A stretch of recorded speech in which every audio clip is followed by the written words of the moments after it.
Shalom.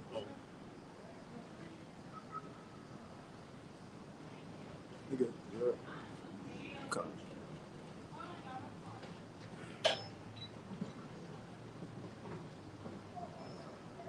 All right, Shalom. First and foremost, we want to give all praises, honor, and glory unto Yahweh, Ba'ashem, Yahushai, Ba'ashem, Rakakwadash, and double honors unto the apostles and elders of Great Millstone, and peace and blessings to all you Wakim out there, or the 144,000 who pushing his word with all truth and sincerity, and as well as to all you believers out there who believe in the gospel. And you know, this a couple brothers from the Great Millstone Houston camp back out another week to do what? Prophesy, man. And there's many things to talk about here in these latter days. It's a lot of judgment that's about to come to this world, mainly America. You know, because we see, hey, for decades, not centuries, for years, judgment coming to third world countries, right? The Middle East getting bombed. They are going through famine in Africa. But why nothing never really happened in America? And everything that did happen in America, they did it. What, the Boston Tea Party? You know, they dressed up like the Indians and threw the shit off. You know, 911. You see? That was forced by Esau himself. But not real judgment have come to America yet, man. But we finally in a time where it's about to come. We about to see it, man. Women go get judged. Old people go get judged. Little infant babies about to be put to death by the Lord. And if it's too harsh, read the Bible. Read the Bible, man. You know? As the scripture says, a time like never before. You can get Jeremiah 30:7 up. 30:7. We're coming into a time like never before.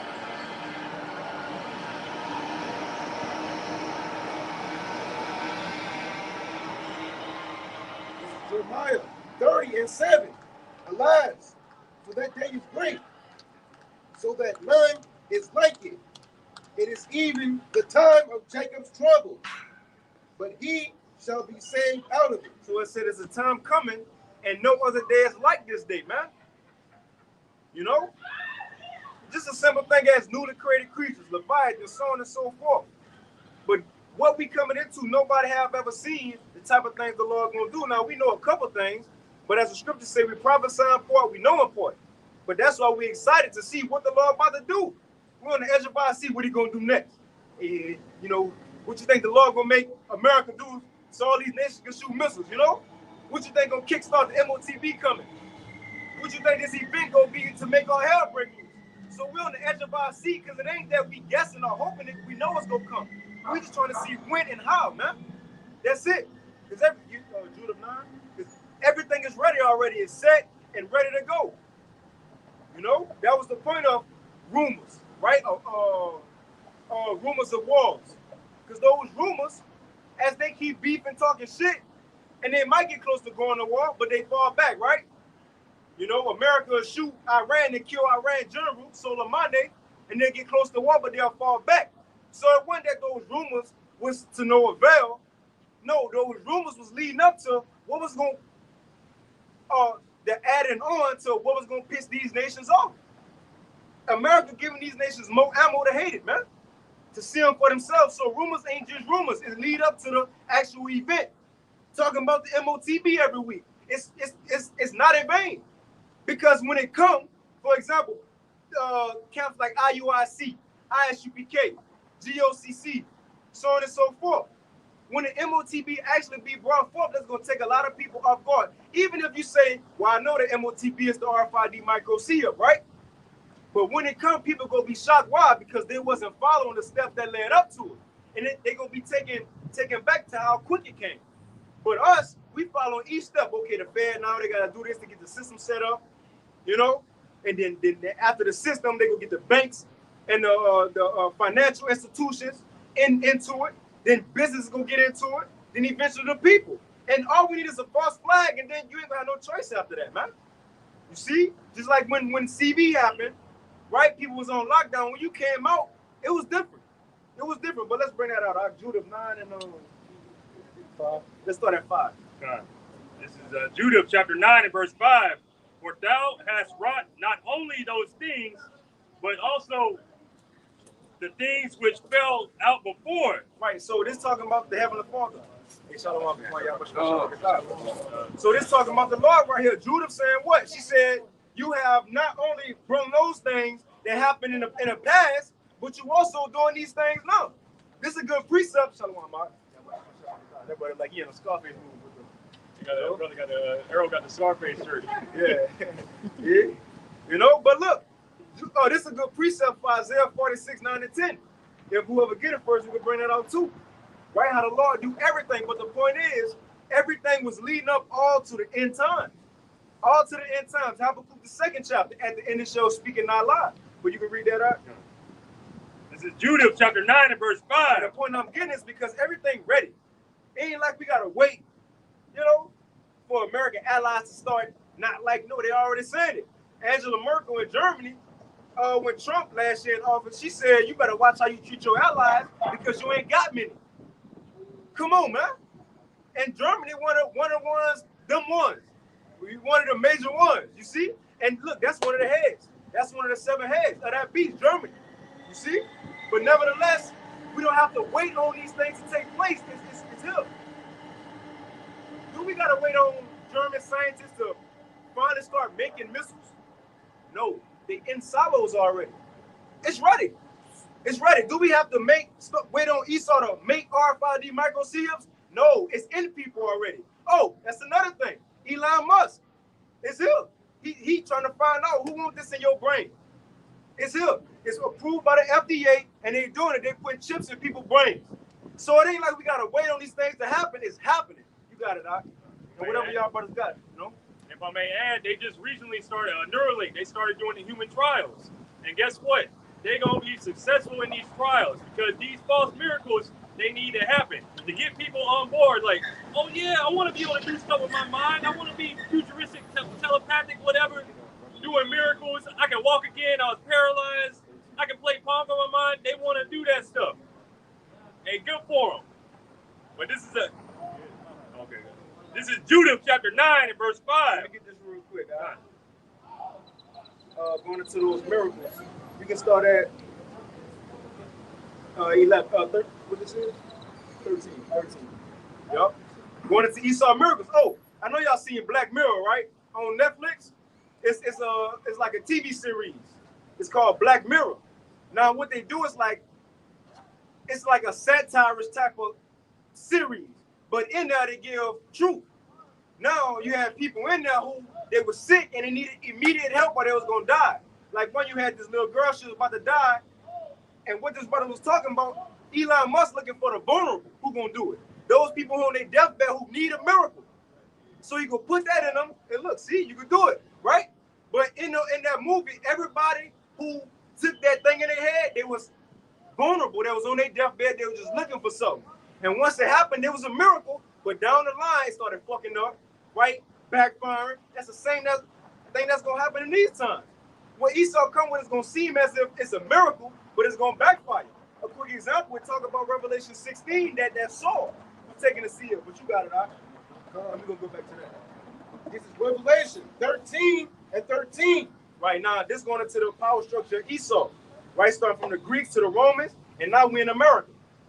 And he doeth great wonders, so that he maketh fire come down from heaven. Right, dropping bombs. Because whoever seen a bomb drop before America did it? Come on, man. Fire coming from the heavens. You got it, huh? And that's what shook a lot of these nations up. But you got it, bro. He maketh fire come down from heaven on earth, in the sight of men. Right, in the sight of men. Verse 14. He deceived them that dwell on the earth by the means of those miracles which he had power to do in the sight of the beast. That is. So the so-called white man, he's deceiving people on the earth. It says by the miracles which he had power to do in the sight of the beast. In other words, in day-to-day life, you see it. As we look at out in this society, we see Esau miracles, whether it's the television, right? His pharmaceutical drugs, pharmakia, as the scriptures call them. Right? It's witchcraft. How much more when you come with this technology? That's gonna be the real miracles, though. If I get if I may, you got it. They now. I read if you go on YouTube, Daily Dose of Internet, he put on a video saying that they now have AI that can read your dreams. It can read. You can put little probes and shit on your head, and they can picture out your dreams. Hey, because you know why? Esau want to play the role of who? The Most High. He want to play the role of the Most High, man. And really, you can come on, hop in, all right? You can come on, hop in. We do it like pre-camp. You good. You good. You can go up now. I'm going to do it like pre-camp. But you can read that again, all right? Revelation 13 and 14. And deceiveth them, start the top, and deceiveth them that dwell on the earth by the means of those miracles which he had power to do in the sight of the beast. You can set it up, all right? Saying to them, You got it. You read it? I'm gonna start. Salakia, let me trying to get the cam set up real Sight quick. You of can the probably beast. lower this. Saying to them that dwell on the earth that they should make an image to the beast, which had the wound by a sword and did live. Con. You can read it one more time, Mark Salakia. I'm gonna start at the top of verse 14. Con, that's cool, bro. Okay. Revelation 13 and 14. And deceiveth them that dwell on the earth by the means of those miracles which he had power to do in the sight of the beast. Mm-hmm. Saying, And that's what Esau doing. It's cool, all right?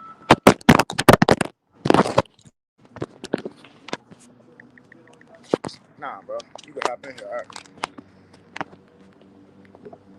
You can read it again, all right? I'm gonna start at the top. Con. This is Revelation 13 and 14.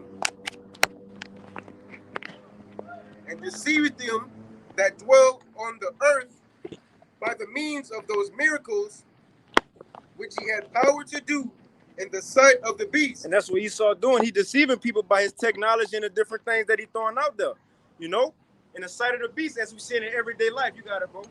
Saying to them that dwell on the earth that they should make an image to the beast. Mm-hmm. And the nations follow. Right? And the nations follow. But that's it. We can go back to this. Like, I just wanted to get that to show how people was going to get deceived by his miracles. But now this is the point going into everything already said. You got it? This is Judah.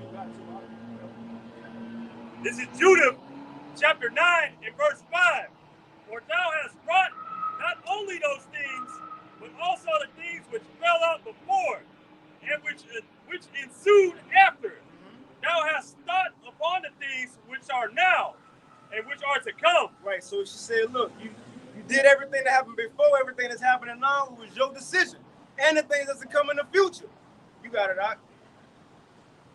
Yea, what things thou didst determine were ready at hand. What things thou didst determine, right? What is that? The prophecies. It says we're ready at hand. Everything is ready. It's set already, man. Everything is ready. You got it, bro. And said, Lo, we are here. For all thy ways are prepared, and thy judgments are in thy foreknowledge. So the prophecy said we here. So if they saying we here, we should know we in them times. 2 Esdras 9. The Lord says when we start seeing these things on the earth, then shall thou well understand it's the very same time Yahweh, Ba'ashim Yahushua, will begin to visit the earth. So it's clear we're in those times, man. Everything is set, ready to go. You know y'all brothers got something? And now we can get 2 Esdras 15. Get in some judgment. Because that's the times we're coming in. It's time for us to again, you can start at 1. Push the importance of these events, man. Push the importance of these events, because look, once all hell break loose, it ain't gonna be no more YouTube videos you can go to watch, right? The apostles to see what's coming next. You got to know for yourself. You might not be able to call a brother. You might not be able to. You might not be able to call a brother. Hey, shit, where you at? I need help. Or what's coming next? The lights might be out. So the point is, right now is the time to get it. Right now is the time to get it, because ain't no telling if it's going to be available after this. Well, it's not, because the scriptures prophesied about a famine of the word. So it won't be available. You got it, bro. This is 2 Esdras 15 and 1. Behold, speak thou in the ears of my people the words of prophecy, which I will put in thy mouth, saith Yahweh Ba'ashem Yahushai. Verse 2, and cause them to be written in paper, for they are faithful and true. Right, so the Lord told us what? Speak thou unto the ears of his people. Who is his people? The Israelites, the so-called blacks, Hispanics, and Native Americans. He said what? The words of prophecy. The things that's about to take place in the earth. And it's for a reason, because our people got an opportunity to hear this truth and repent so they can be spared from the destruction. Now, although he said speak to his people, that's not the only people we speak to and let them know these things. Jeremiah 28:8 says we prophesy to all the nations. But the reason he specifically said his people, because the Israelites, we have a chance, again, to repent and get saved from these things. The heathens need to hear because they got to know their judgment. You see? Verse 3, fear not the imaginations against thee. Let not the incredulity of them trouble thee that speak against thee. Right, y'all brothers know what incredulity means? Oh, come on, that's milk right there. Incredulity, I ain't telling you, gotta look it up. How you spell that? Yeah, it's unbelief though. Unbelief. Let not the unbelief of these people, hey, fuck it. Who cares? Hey, better them than us. Straight up. So we shouldn't let the unbelief of these people deter us from what we doing or what we believe in. Or make us ashamed because what we believe in. No, man, the Lord said don't let that bother us. And what else? You got it, right? Romans 3:3, for what if some did not believe? Shall their unbelief make the faith of the Most High without effect? Right. So, for example, if you have an atheist walk by and he said, well, I don't believe in the Bible, do that mean missiles not going to still fall one day? If you have an Edomite come up and say, well, I don't believe, I don't believe I'm an Edomite, do that make him not an Edomite? No, he still is. It don't matter. It don't matter what people say, what they believe, this word's still going to be true. And like Elder Yahshua would be saying, everybody is subject unto this gospel. Whether you believe or not, you still moving to the tune of the Bible. You still going to be in these events that the Bible spoke of. Ain't nowhere around these scriptures, man. Verse 4. That was it. Somebody got to put it. This is Ezekiel 2:5. This is referring to Israel, but still. And they, whether they hear or whether they forbear, for they are a rebellious house. Yet shall they know there have been a prophet among them. So whether they hear us or not, whether they just walk by, they act like they don't hear us, whatever. It don't matter. The word is still going out. Judgment is still going to go out. These things are going to come to pass. And especially Israel. They fucking hard-headed. They love Caesar. They love being here. They love getting on their little scooters, having a good day, good old time. Right. Like there's anything to celebrate here, like we were talking about earlier. Man, ain't shit going on here. Right. I just want to add, it's lucky. In Ezekiel 37, I believe it said prophesying to the wind. I mean, that's what we're doing now. Ain't nobody paying attention, but just because you don't hear people listening doesn't mean no. This word is going out, basically just to say that. It's this hook right here, bro. This shit ain't stable. You might have to try to lean it. Keep it leaned back a little bit. Let me try to pull this over. I'm gonna try to lean this forward, just so. And I'll continue into verse 6. This is Ezekiel 2:6. And thou, son of man, be not afraid of them, neither be afraid of their words. I don't believe that, not my God. Though briars and thorns be with thee. Our people, Yahweh, Ba'ashem Yahushai has compared them to briars and thorns. You ever been to a thorn patch? You ever been walking in a field or whatever? Them things sting. And especially if you look at the thorns that are back in Israel, them thorns are like 2 inches long.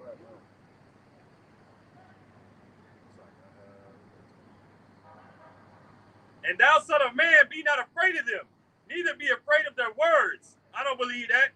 Though briars and thorns be with thee, and thou dost dwell among scorpions, be not afraid of their words, nor be dismayed at their looks. though they be a rebellious house. Hey, fuck them. Right. Simple as that. You see, you can go back to that. You can start at 3 again. This is 2nd Ezra, 15:3. Fear not the imaginations against thee. So not just that they don't believe, the incredulity, it said the imaginations, how they feel about us. Man, y'all niggas, you know, y'all bums. You know, y'all false prophets. What they think about us, don't worry about it. And since they don't believe, don't worry about it. Even if it's family members. So what? Yahweh Shai said was in Psalms, David said it, but in spirit it was Yahweh Shai. How he said even his brothers and his sisters, you know, pretty much cast them off. Well, that's the same thing for us. This truth, Yahweh Shai himself said it, that he was bringing divisions. He the word. So what we believe in is going to be a separation. It's going to be a division between the elect and the non-elect. They're not going to believe in what we believe in. It's just that. And not only did they not believe, our people are the prophet killers. That's our people. They're killing the people that try to save them. Y'all got it. Hey, what Yahweh Shai said, when they shall speak ill of you, then yeah, you in good company because they did the same thing to the prophets of old. So okay, if they talk, man, I remember a couple years ago, it was vocab, HODC or HOI. They was calling Great Millstone the worst of the worst in Israel. That's a compliment. Because when you ask them why, it ain't because, well, y'all broke this down. No, it was because y'all always rebuke people. That's a good thing. That's a good thing. Really, you commending us because everything you said had bad to say, it was scriptural. It was scriptural. You see? You got it out. I got a precept. It is Matthew 5:10. Blessed are they which are persecuted for righteousness' sake, for theirs is the kingdom of heaven. Blessed are ye when men shall revile you and persecute you, and shall say all manner of evil against you falsely for my sake. So basically, we're gonna, and being in this truth, you're gonna get backlash from all this. But the Lord said, "Blessed are you," because it's honor to be able to receive persecution for Yahweh Bashim Shai's sake, man. So, like, if I may add, you know, it said, if we want to glory with Yahweh Shai, we got to suffer with him too. That's right, huh? Hey, we might add real quick. I know, but this is revile in the etymology. It means to debase, degrade, to insult, to taunt, to vilify, to assail with abusive language. And since I've been knowing about this, following GMS and been in the camp, this is all I've seen coming from these other camps about us. And look what happened recently to what's that nigga's name? Polite. Look at him. Look at what he said about us. And look at the judgment that came on him. Rap the news, talking shit. Ain't nobody even see his face. The Lord still killed him. You know? But that's the time we come in there, because look, everybody who did something to the prophets of old, they just get off with that. You know? Oh, what happened to those 42 children when they were trying to talk shit to Elisha? Talking about, oh, bald head, right? Joe bald head, you know that Jake children, you know, niggas. That's little nigga kids. But it was cloning Elisha. Elisha fell played what he did. He put a curse on him, and the Most High sent 2 bears and killed 42 children. The point is, well, the Lord said, touch not my anointing and do my prophets no harm. Come on, man. You got it, all right? This is second. You want to get the second? Yeah, we can finish. Keep going in that. Okay, yeah, come on. This is 2nd Ezra 15:4. Man, so like it's because it's another one just to show the importance of, but the Lord don't take it lightly if you messing with his men. It's in Thessalonians when it says you who are trouble rest with us. We ain't got to get it. You can finish that. Second Okay. Ezra 15:4. Or you going to start at 3? You saw at 3. Second Ezra 15:3. Fear not the imaginations against thee. Right. What people think, what they talk about us, say about us. Let not the incredulity of them trouble thee. Right. Just because they don't believe, don't, get mad. You asking the Lord, why my mama can't get it? Why my auntie can't get it? My favorite cousin, bro, just let it be. Be glad you got it. Be glad we got it, man. Because he ain't have to give it to us either. See? That speak against thee. Verse 4. And so why, and look, this is the latter end of it. Why shouldn't we care? Because this was going to happen to him. Verse 4. For all the unfaithful shall die in their unfaithfulness. That's their lie anyway. And it said in 2nd Ezra 9 that you got Israelites who was created in vain. The Lord just created them to be extras in this movie. Although they Israelites, they playing a key role, but but you just an extra. You just an extra. We want to be the ones the Lord using, man. You know, to be in this ministry, to push his word out. But you got some Israelites who is not given to them from the beginning of the world to ever believe on this truth, to never come to his son. Man, that's a blessing that the Lord called us. Remember, it says Israel is as the sand of the sea and stars of the sky. You know how many other people it is that the Lord could have chose that look better than us, right, taller than us, more fit, smarter, articulate, no history, no different languages. But he called us, though. Come on, man. And Lord willing, we chosen. Verse 5. Behold, said Yahweh, I will bring plagues upon the world. And that's the time we coming in. Plagues are coming. That's what we started with. We're in the time of judgment, man. We're in the time of judgment, and we should want it to come. As a believer, you shouldn't be afraid to say, all hell about to break loose. You shouldn't be afraid to proclaim, Esau coming down with great wrath. The dollar about to collapse. We should be glad to hear these things. Because if it didn't happen, guess what? We'll still have to go to work every day. You still got to pay them bills. Still got to pay taxes. We need these things to come, man. You got it, bro. And whatever y'all brothers got. Behold, verse 5. Behold, said Yahweh, I will bring plagues upon the world, the sword, famine, death, and destruction. Verse 6, for wickedness hath exceedingly polluted the whole earth. That's what's coming, man. Sword, famine, death, and destruction, mainly in America, which in the Bible is known as Babylon the Great. Whether you believe it or not, it's coming. Like Deion Sanders, you know? We coming. It's coming, though. You got it, all right? And their hurtful works are fulfilled. And you can read that again, because the Lord had enough. Just like in the time of, you can get that in Genesis 6, just like in the time of Noah. Because what Yahweh said, as in the days of Noah and who else? And Lot. Because in the time of Noah, you had the sons of God again, right? That's the fallen ones people talk about, you know, the Nephilim, the fallen angels. They make it seem like, you know, angels came down and had sex with women. No, the fallen ones are the sons of God falling from that estate, living like and acting like these heathens, man. We those. That's why I say, Jew, we ain't got to get it, but we the fallen ones in this estate we in. We fell, right? We in a fallen estate right now, but we still Yashar, the sons of God. So when you go into Genesis, Jake was doing Jake shit way back then, and the Most High got mad at him, and he told Noah, "Look, I had enough. I'm about to flood everybody out. How much more today?" Jake doing Jake stuff, and the Most High, which is Israelites, and the Most High said, "I had enough." He gonna now flood them out with plagues, fire, so on and so forth. Before we go back to that, let's get that with Noah, just to get an example, because the Lord did say, "As in the days of Noah."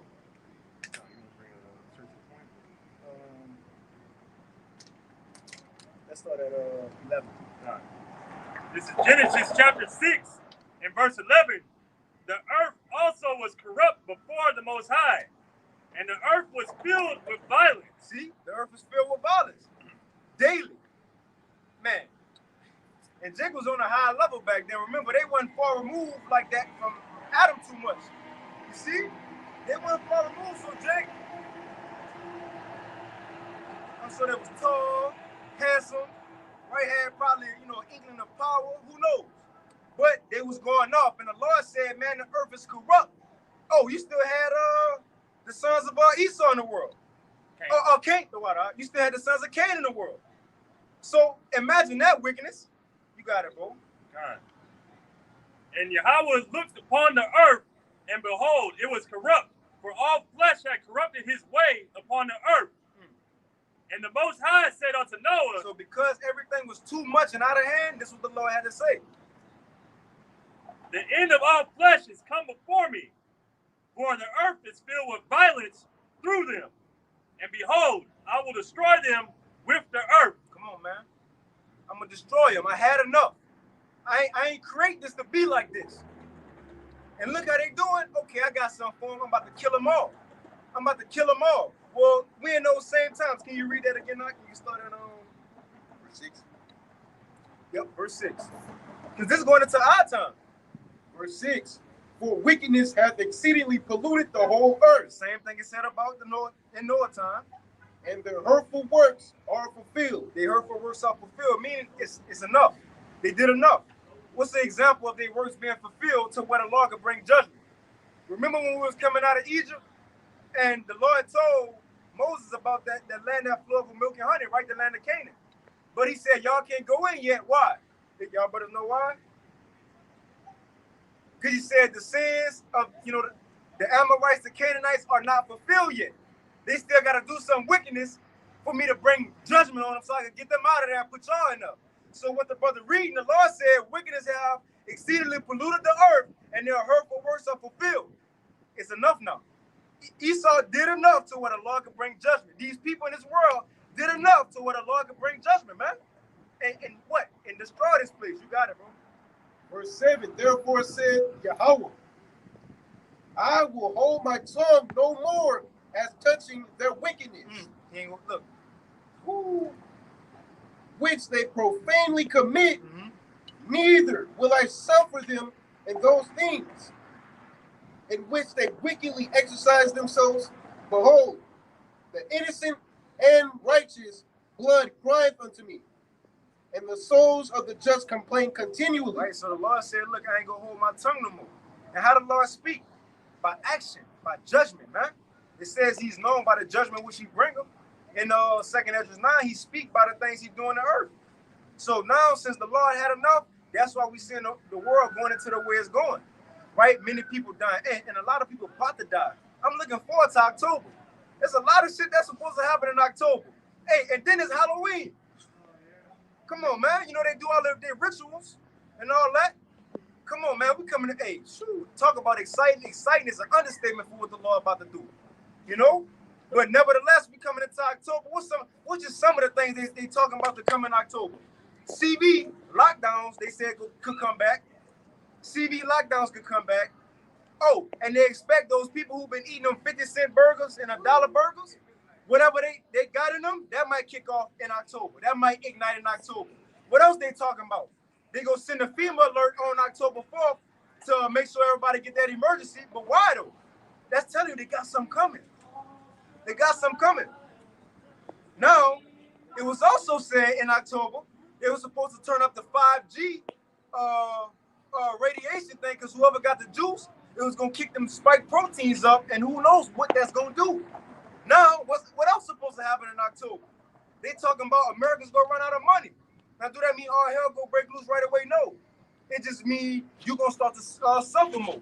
And people ain't just going to sit back and suffer. What else? The government, they said the government could shut down. That means federal workers, you going to get furloughed.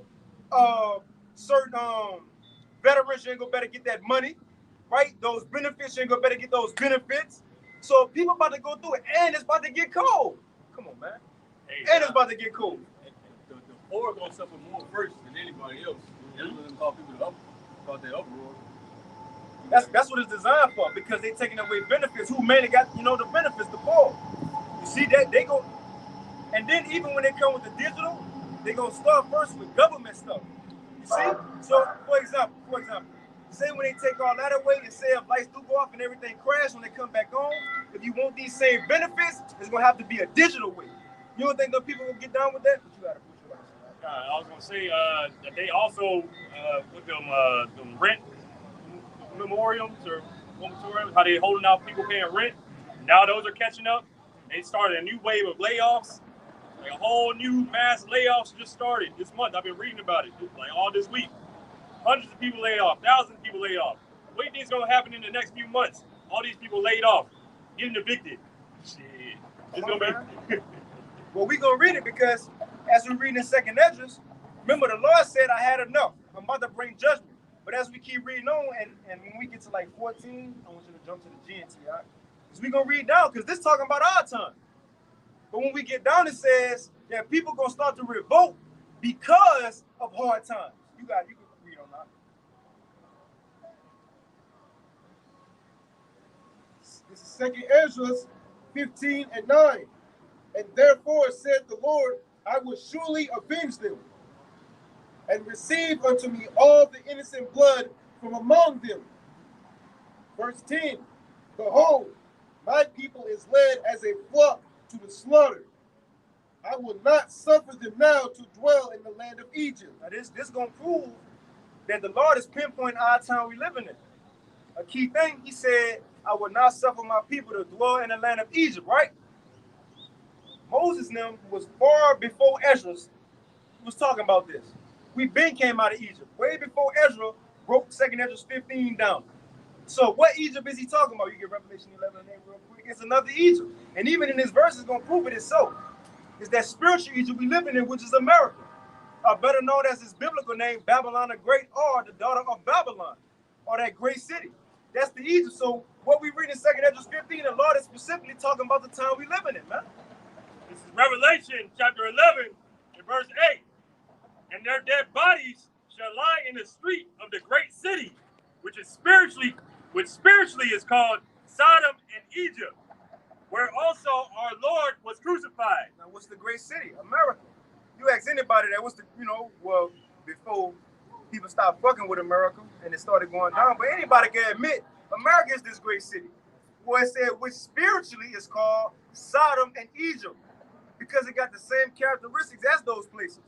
So going back to this, we identify who this Egypt is. You got it, bro. This is verse 11. But I will bring them with a mighty hand and a stretched out arm. Verse 10. Behold, my people is led as a flock to the slaughter. I will not suffer them now to dwell in the land of Egypt. So our salvation coming, man. Verse 11.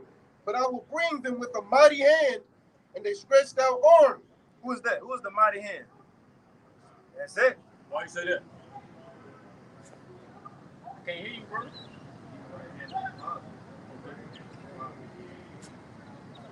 And I will smite Egypt with plagues as before. Key word.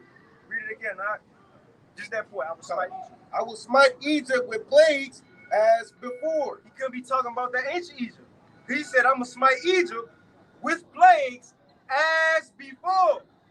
So he going to bring plagues to another Egypt, just like he did to the old Egypt. So again, what's this new Egypt? You just read it. Revelation 11:8, America, man. And this last part of this verse is going to prove, because do people still live in Egypt today? Is it destroyed? You got it. Egypt ain't popping like it was back then. And what Pharaoh said to Moses, he was like, who is Jehovah? Right. And what Esau saying basically, well, how everything being ran here. He said basically, who is the Most High? Shit, I'm God. Right. This that new Egypt, bro. Romans the 9th chapter.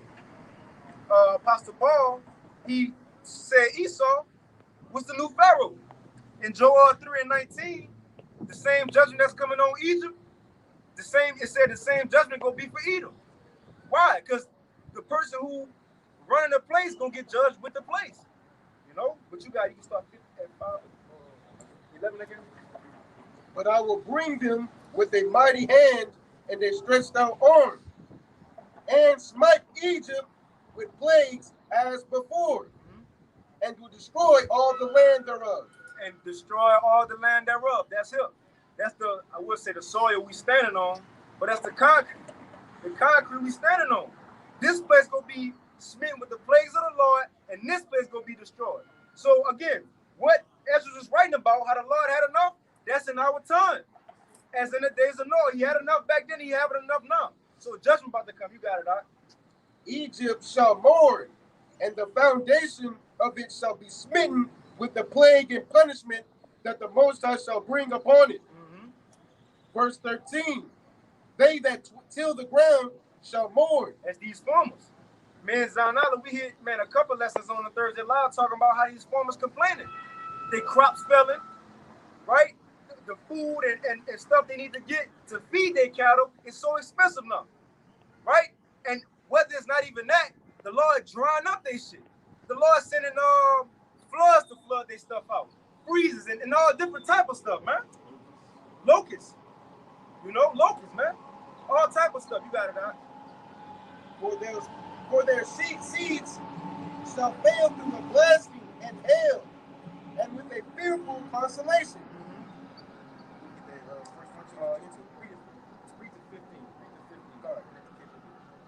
Second Ezra 15 and 14. Woe to the world and them that dwell therein. So seeing the Lord pinpointed these times, wickedness was too much. That's why I wanted to start at the top. Because we ain't just mad. We think we mad. We think we mad because we go to work, you know, and got to deal with Edomites. We ain't mad yet. We just a little upset right now. No, though we know we mad too, but I'm talking about the anger of the Lord. So, well, we know what's really taking place in the earth, all the wickedness. The Lord know that. For him to say wickedness have exceedingly polluted the earth, that's how much shit got to be going on in this world, man. We don't know about everything. Think about what Esau doing in these underground bunkers and these mountain retreats to these little kidnapped children and all that. You know? You got it, bro. Rock it up. 2nd Ezra 15 and 15 in the GNT. The war that will bring their destruction is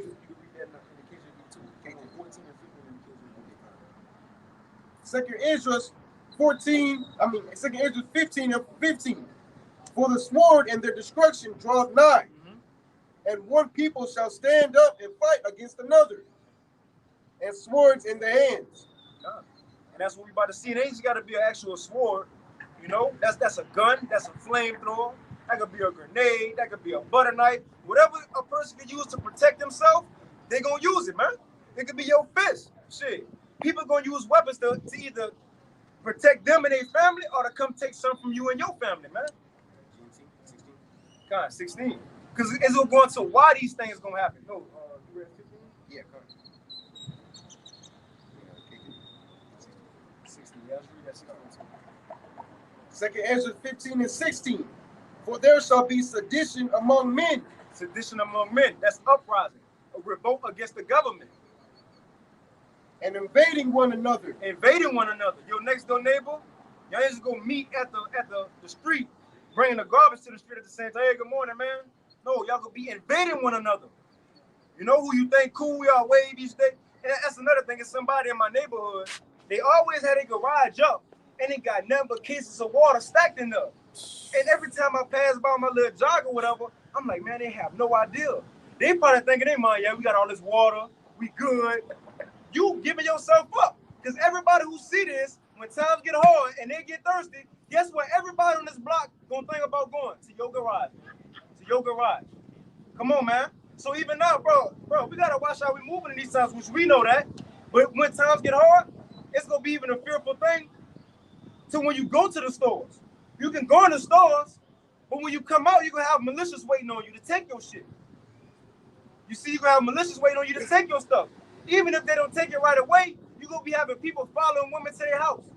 Right? So once they come in their house, they come on, man. We coming at times like that. What we see is not just on movies. I'm the guy. Yeah, come on. They shall not regard their kings or princes, and the course of their actions shall stand in their power. 2nd Ezra 15 and 16. Don't even look at them. For there shall be sedition among men, and invading one another. They shall not regard their kings or princes, and the courses of their actions shall stand in their power. So it says when times get hard, these American people gonna start uprising against the government. And it says once that happens, the kings, princes won't be able to do nothing. What that mean? The government, the president, vice president, police, they ain't gonna be able to stop these people. So again, and that's another thing. Women judgment about to come for them. What 911 you got to call? Who gonna help you? 911 gonna be trying to save their life and their children's life. It's about to be every man for himself. So, and I see why the Lord have put these women on a pedestal in these last days, because they about to go through it. They about to go through it. I'm telling you. The scriptures were in line when it says women about to be ravished in these last days. That's for real. Hey, you got a account in the book of Judges. A woman got ravished so bad, she pretty much, she was out of there. Went to the front of the house, passed out, and got her body chopped up. But they pretty much raped her to death, man. We coming into times like that. Bitches who want to be Dot Sukiyana, Sexy Red, okay. All right. Y'all want to shake your asses, okay. Wet clothes, your breast out, your ass out, okay. When all hell break loose, guess what they gonna have on? They ass out and they titties out. Guess what men go on? Them ass and them titties, man. Oh, we still in the Sabbath too, so like it. But that's what's coming. The Lord put these women on a pedestal for judgment. Just like Esau, he put them up there for judgment. You got it, dog. That's why these people so proud, man. And when it says pride come before destruction. 2nd Ezra 15 and 17. A man shall desire to go into a city and shall not be able.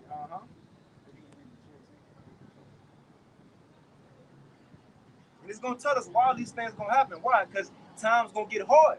People ain't just gonna sit back forever and get their money taken from them. They ain't gonna sit back forever and watch their children struggle and not eat. No, these people gonna do something, man. You got it out. Second Ezra 15 and 17, G and T. There will be no Hey, way. look, the Lord always gives signs. The Lord always gives signs. We were just talking about these women half dressed and what's gonna happen to them. The Lord always gives signs. You got it out. There will no longer be free access to cities. Right, cities gonna be shut down. There's gonna be concentration camps in these streets. It's gonna be checkpoints. In order to get to one place to another, you might have to get that MOTB in you.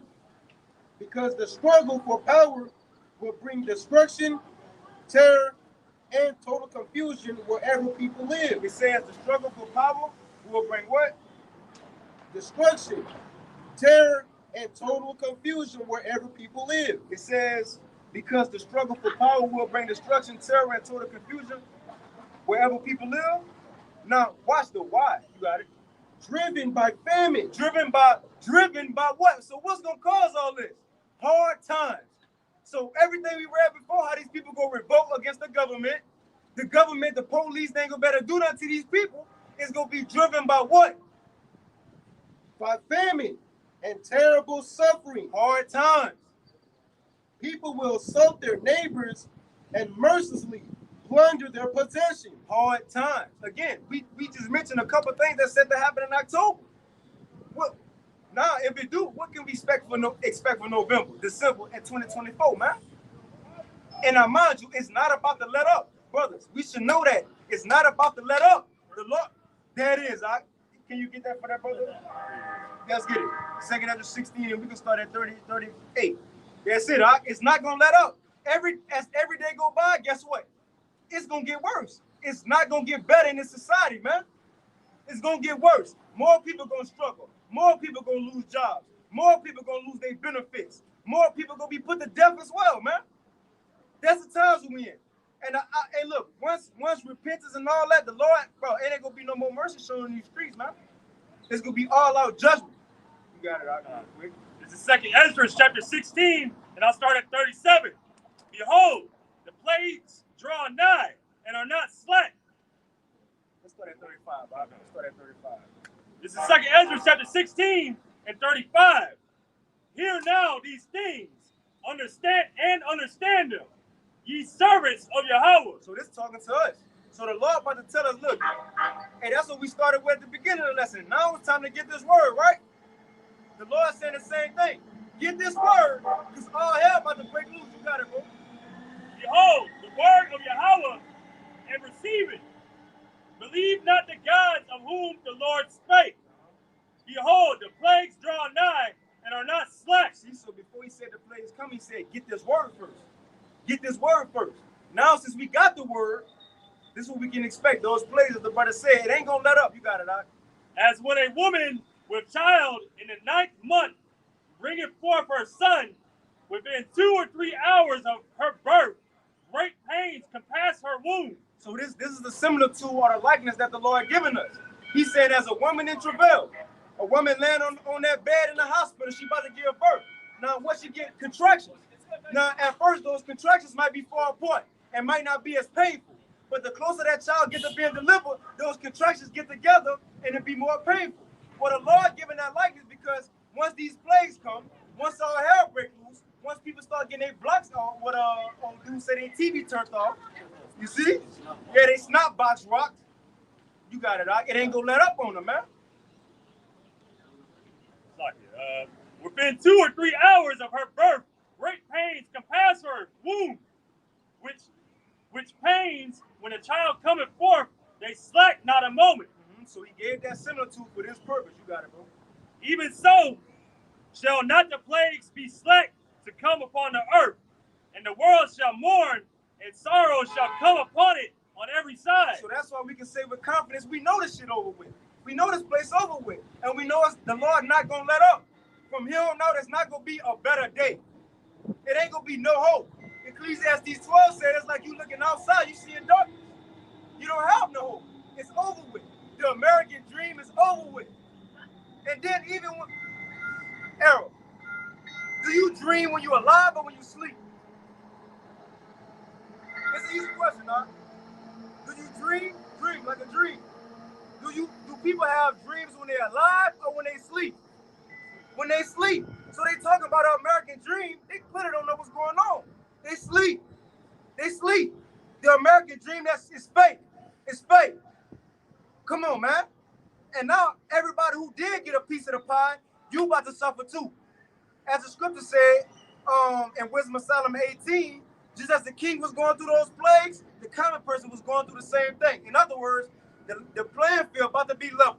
Ain't nobody about to care if you can have the biggest LeBron James fan in the world. Guess what? They might be in a concentration camp together. Yeah. Yeah. Yeah. Hey, the Lord ain't about to care. He ain't about to spare nobody, man. I don't care if you was a fan of anybody, Patrick Mahomes.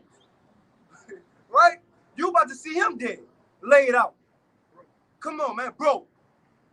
You see, everybody about to be put on the same level, and it's because of the Lord's judgment. The Lord has said the Lord is not in awe of any man's greatness. He don't care who you is. That don't take his judgment away from coming to you, man. Come on, man. Oh, you got some more on that? No. Let's read 40 out. This is why we got to prepare. Time's about to get hard even for us too, though. We about to be here too. We gonna struggle with some money situations and all that too, you know? But we have the Lord, though. The faster we start to suffer as believers, the quicker the Lord gonna intervene on our behalf. So the more we suffer, the closer we get to seeing miracles, divine intervention. So what are we scared of? Let's just let it happen. Let it happen. The Lord said we ain't gonna be left hanging, so let it happen. You got it, bro. This is 2 Ezra chapter 16 and verse 40.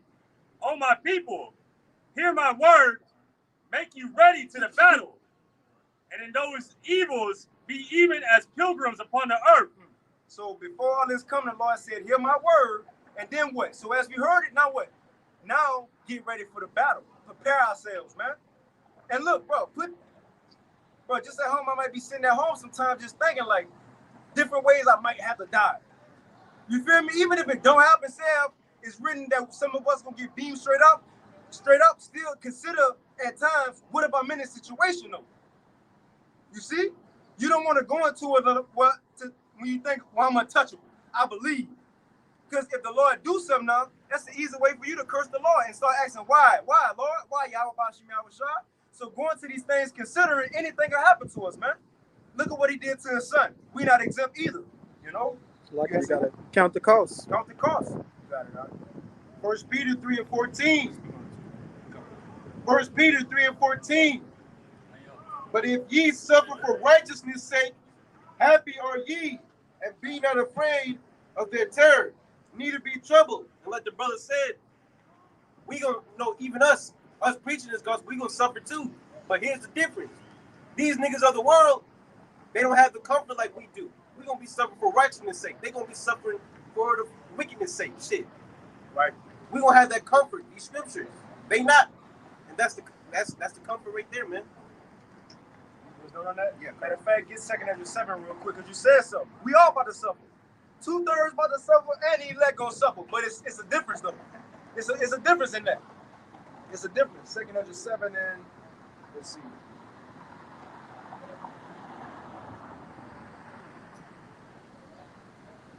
Let's start at 16, appointed 18. 2 Ezra 7 and 16. Now remember, Ezra was getting a vision of the kingdom. And he was saying, before y'all, as Israelites can get there, the angel was telling them, y'all got to go through some shit first. Y'all got to go through fire, different trials and all that. Right? Why hast thou not considered in thy mind this thing that is to come, rather than that which is present? Right, so our mind should be on the kingdom instead of now. Verse 17. Then answered I and said, O Lord, O Yahweh, that bearest rule, thou hast ordained in thy law that the righteous should inherit these things, but that the ungodly should perish. Right, so look, Lord, you said that the righteous, we gonna get the kingdom, but the ungodly gonna perish, right? You got it, bro. Verse 18. Nevertheless, the righteous shall suffer straight things. Now listen to this, Akim, because that's the brother just broke. That's Oh. suffering. Hey, that's it. Hey, bro. Bro, come on, man. Hey. Hey, that's like that should remind me of in Numbers. Yeah, That bro. Phineas seen that nigga walking in with the You mini almost knife. spiked that nigga in his chest. Yeah. Oh, boy, you got it out. Damn, bro. But check this out, Akim. So the point we making, we all about to go through it. We about to struggle too, but it's a difference, and we ain't gonna struggle as the people. The Lord won't leave us assed out. You see, He might let us go 2 days during a famine without eating. But for them people, He ain't gonna let them just go. He ain't gonna make no way for them. But this is the thing. Let's get it. What's the difference between our suffering and they suffering? Yeah, but even if you do like not have food, Lord can have a situation you ain't even feeling it that bite. You don't have food or water, your body's sustaining itself. And shit, look at it as you fasting. Huh. You know? That could be some spiritual stuff, because what happens when you fast? You get dreams, visions, angels come to you. Right? So look at it like that. I remember I did a lesson like my first year in the truth. In the famine, if the Lord gonna feed you for a day, don't get mad, just take it as you fasting or whatever, you know? Don't look at it as that. He said the Lord might have it that you don't even feel it. You don't even think of, I'm hungry right now. I didn't have a dream. I ate. I woke up full. Hey, real shit. Oh, where's an account? See if you could find it out. Elijah was running from Jezebel, and the angel gave him a hot meal, and this meal lasted him, I think, like 40-some days. We're gonna read that, if you can find it. We go back to that. Now check out this. This is the difference between our suffering and their suffering. Verse 18. Nevertheless, the righteous shall suffer great things and hope for wine. So the righteous gonna go through these things, but we still gonna have that hope for Yahweh Shah will come soon. We might be 2 weeks into Jacob's trouble. We still, man, one day I know the sky's gonna crack. Like, Lord, I know you coming, man. We gonna know it. Like, because what else is gonna lead to? We've been reading about it. Yahweh Shah gonna come during Jacob's trouble. We gonna be knowing it, man, any day now, man. We ain't probably gonna have no watches and shit, but, you know, checking your phone, you know, we ain't got no phones. We probably gonna forget what day it is in those times. But, man, any day the Lord will come, man. I'll say we might forget what day it is, like what day of the month. Like it might be November 15th. Who gives a fuck? But because we've been studying the scriptures, we know how to tell time by using the moon calendar. So we gonna know what day of the week it is based off the phases of the moon. So, you know, just That's true. For example, when you see like no moon in the air or a little slither, what that is? That's the new moon, because it's a new month. Now, when it's a full moon, where you at in the month? You in the middle of the month. That's like what the 15th, 16th. You in the middle of the month, because it goes from nothing and it get big. That's the full moon. And now as you go from the middle of the month to the end, it start waxing back down to nothing. And when it go to nothing, it's a new month. So as the brother said, we could better know these things. And also the high holy days, they're all on that full moon. Unlike what IUIC says, how they say that the new moon is the full moon, or however they say it. They say the dark moon is the full moon. Right. No, the full moon. They say the full moon is the new moon. Right. So they say it like that. And it's like, well, if all the feast days are on the new moon, like what light are you getting? Because you have a natural light. When the moon is full, if you ever been out on a night like that, just out in the wilderness, whatever, when the moon is full like that, or really when the moon's out at all, you can see. Like, not as good as we can see right now, but you can see. Like, you don't need no torch, no light, nothing like that. And even we can tell the days of the week or the month by the moon, but how can we tell the time without a watch our phone? Y'all know? By the sun. By the sun. Now you know what it's called. Twilight, when it's the morning. That's twilight Eve. What's the one in the morning? Dusk. Dusk? No. Dawn. Dawn. Now, you know how it'd be like 6 a.m. and it's light, but it's no sun. That's like the first hour of the day. And you see it, 7th hour, 8, 9, 10, 11. So when the sun's straight up, what time it is? 12 noon. That's why they say the hottest time of the day, the sun's straight over everything. Then it go down. Yeah, you follow it, and that's it. It's easy. It's easy, bro. It's easy. Real shit. Very, very simple. It's real simple. So the point the brother getting at, although as we pilgrims on the earth, we might not say, man, what time it is? Oh, man, look at the Lord creation, man. That's why we're coming back to these things now. Now. You got it out. It's 2 Ezra 7 and 18 in the G&T. The righteous then can endure all the difficulties of this narrow way because they look forward to the broad and open life of the future. Woo! I got chills. You gotta read that again. The righteous. Man, Aki, what we were just talking about. We are gonna suffer, but what's the difference? Right here's the difference. Verse 18, the righteous then can endure all the difficulties of this narrow way because they look forward to the broad and open life of the future. So we're gonna be in Jacob's trouble going through these things, because why? We know something else coming. Hebrews 12:2. Yahweh was able to get through that crucifixion and get through being put to shame. Why? It said because he looked for the things that he was gonna receive in the future, man.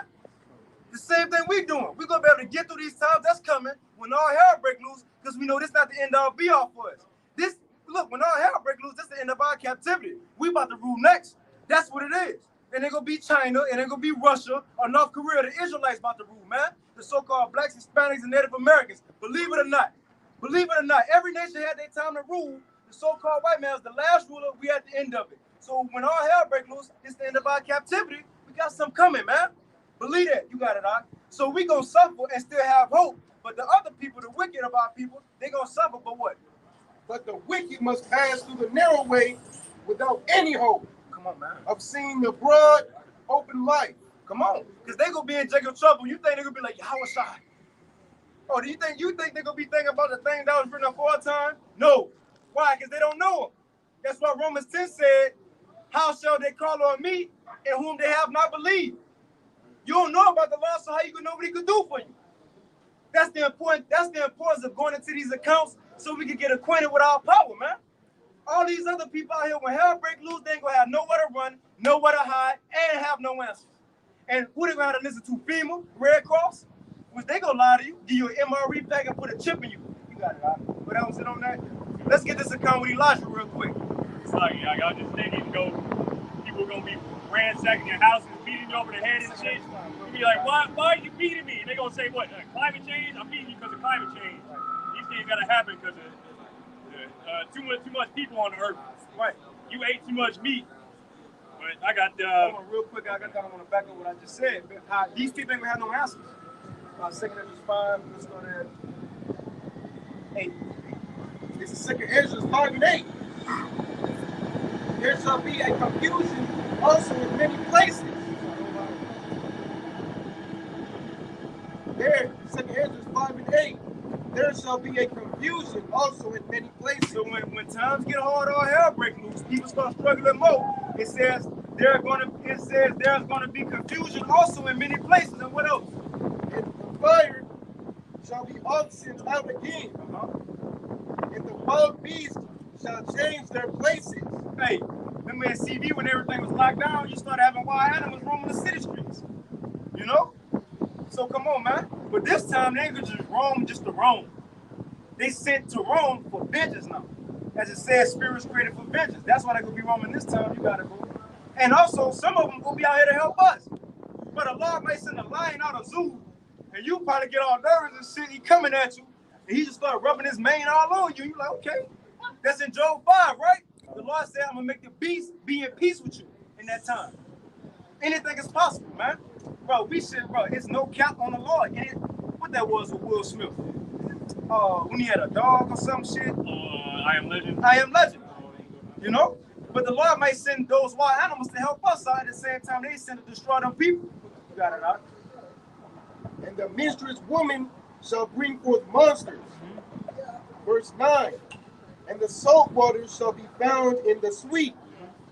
And all friends shall destroy one another. Then shall wit hide itself. So it says friends go destroy one another. If friends destroy one another, what you think enemies gonna do?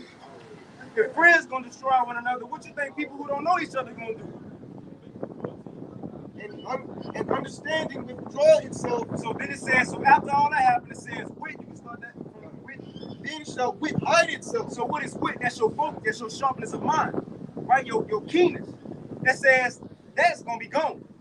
That's gonna be gone. People ain't gonna be, man, bro, think about it. When somebody hungry, they mind fuck with them. When somebody thirsty, they mind mess with them. Put being hungry and thirsty together with a lack of sleep too. And you don't got answers. Yeah, they might be down the street. You know, it's a heat wave on the ground. They think it's water. They start running to the water and jump and shit, hit the concrete. You know, they got a tall, you know, a woman might have a fat son and a tall son. And she's looking, the fat son might look like a hamburger. The tall son might look like a hot dog. Shalom, man. Hey, if you remember maybe about 10 years ago, I think they had that bath salt shit and whatever other drugs they got out now, people were completely hallucinating. Like, they not even there. They just, I remember seeing a video of some lady, she was just swimming in the street, butt naked. But she just thinking she's swimming in the street. That's it. People gonna be tripping in these days coming. There's a report. There was a man on drugs. He had bit off a man's face, and the guy was on drugs and he bit off the man's face. The police had to try and pry the man off. They had to kill the dude because he wouldn't get off his face eating him. Shit. And the thing is, in the times we coming in, it ain't gonna be no police call to take this man off his face. I'll say, them wait times for the police is getting longer and longer. I seen a video of some chick. She had a dude following her around the store and sniffing her and stuff like that. She tried to call the police. They ain't come for like 3 hours. They put stuff like that though in the background anyway. Like, we ain't really like no emergency. They not. Yeah. It's like whatever. So how much more when stuff is actually an emergency? Like police ain't gonna come out. Shit, no, that's what we talked about on Thursday Live last night. In Seattle, they said, don't call us. Don't call us, nigga. They said, if a robber coming to come to you, just give them what they want. Don't call the police because we ain't going to help you. If they saying that now, come on, man. Right. So look, it says, the sharpness of mind go escape these people, and also at this time, truth will be taken away, which is the answer that these people gonna need. You got it, huh? Then shall wit hide itself, and understanding withdraw itself into its secret chamber. They go better go on YouTube no more to watch a video, call a brother, hey, what this mean? Esau just did this, what verse this is? It ain't gonna be no more of that. It's gonna have to be in us now. Verse 10, and shall be sought of many, and yet not be found. People gonna be looking for answers at this time, and it says, and they ain't gonna find nothing. They ain't gonna find nothing. The Lord gonna take away his word and leave these people on their own. That's why we've been hearing the importance, man. It's important to get this truth now. Get it now. Then shall unrighteousness and inconsistency be multiplied on the earth. And contingency. Incontinent, you know, which is a lack of self-control. So it says, once this happened, people ain't gonna better find answers no more. It says unrighteousness gonna increase. That's lawlessness, and also incontinence, incontinency, if I'm saying it right. A lack of self-control. People ain't gonna be able to stop their urge to eat somebody because they hungry.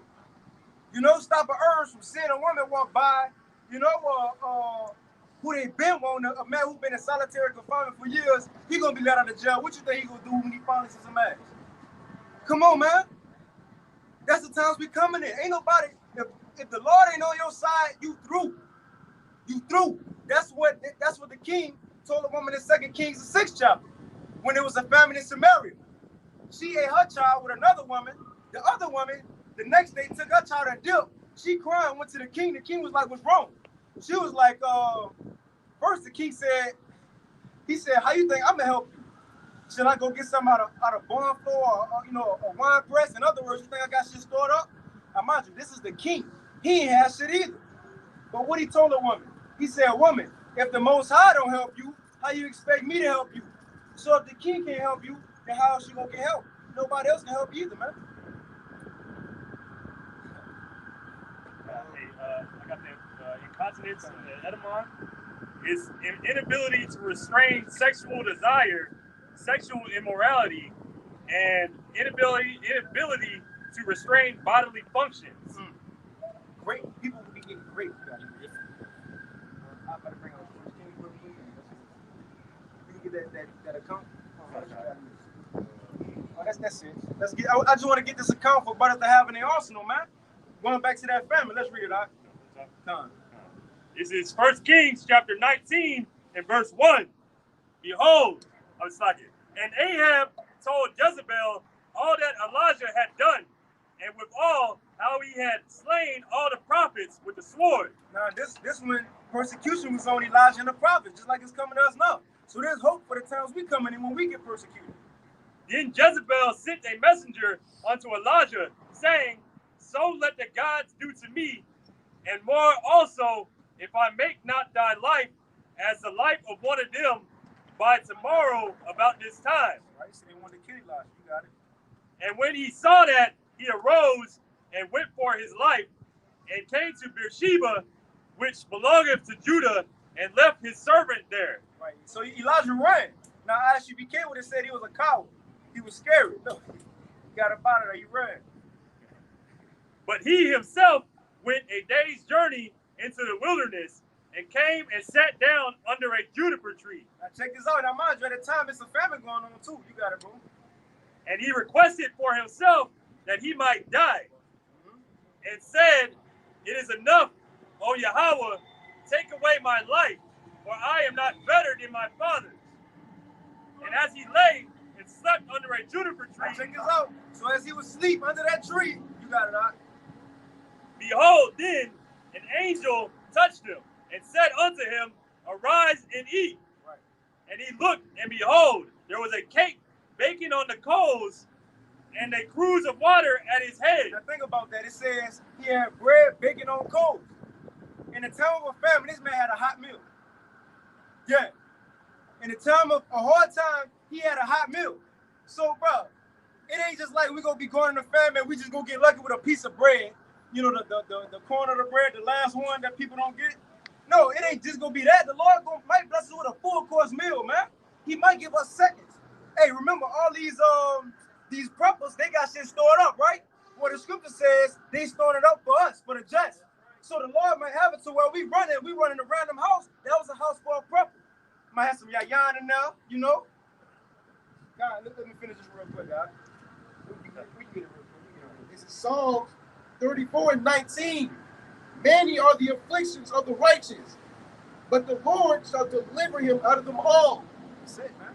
So we're going to go through a lot of things, but out of all them things, the Lord going to have our back. And behold, this is 1 Kings chapter 19, and I start at verse 6. And he looked, and behold, there was a cake baking on the coals, and a cruse of water at his head. So he had food and water. And he Hold did. on. And where the cruse came from? You feel me? Like, it wasn't his. The angel, man. He ain't had to go buy it. He could make this. He could create it. And he did eat and drink, and laid him down again. So he went back to sleep, right? Now what's about to happen again? And the angel of Yahweh came again the second time and touched him, and said, Arise and eat. So Elijah got seconds during the whole time. He got seconds. Because the journey is too great for thee. And he arose and did eat and drink, and went in the strength of that meat 40 days and 40 nights unto Horeb, the mount of the Most High. So the reason I wanted to get this because the brother Shamala said, if the Lord don't feed us in the famine, he might put in our spirits where we ain't hungry, right? Now I want to get this account because Elijah was fed a hot meal and gave water by an angel and got some sleep. Then the angel said, hey, get you some seconds. And this food lasted this man 40 days. He wasn't hungry for 40 days, man. Come on. Come on. Is anything too hard for Yahweh Bashim Al-Shad? No. So we have no reason to doubt the times we coming in. Really, we should be looking forward to what he about to do. What the Lord about to do. You know? Come on, man. Come on, man. You got it, right? I just wanted to add, that precept that is brought down, Psalms 34:19. Many are the afflictions of the righteous, but the Lord delivered them out of them all. What did Elijah go through? He went through many trials and tribulations. But what Yahweh had delivered him out of it by giving him meals. And that's what we have to look back at the times of old. What does that scripture say? The things written before time? God, the things that were written before time were written for our learning. So we look at those times and we find hope in that. We find comfort in that. And we hope in the Lord that he'll be able to do that for us, man, during these times.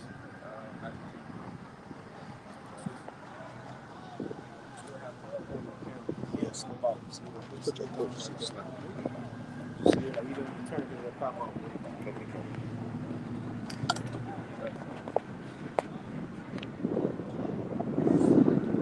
Is Matthew 24, verse 1. And Yahushua went out and departed from the temple, and his disciples came to him for to show him the buildings of the temple. And Yahushua said unto them, see ye not all these things?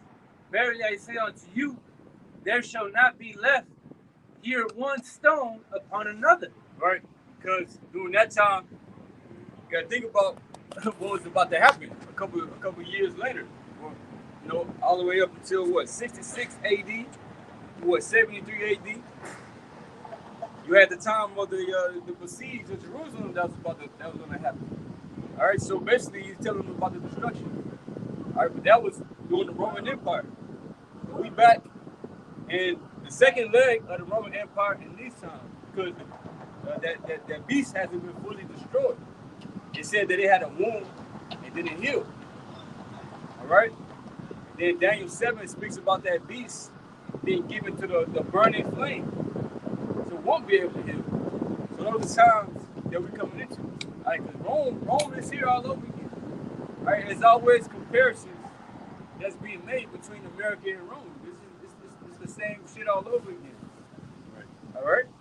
So this is the same generation that was back then. All right.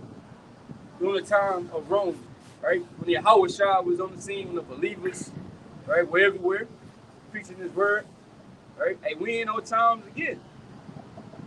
Acts 2.0. You got it, bro. And it says, that shall not be thrown down. Verse 3 is what it said about Revelation 18, about Babylon. That with violence, Babylon shall be thrown down. So this place ain't just gonna fall like any other kingdom.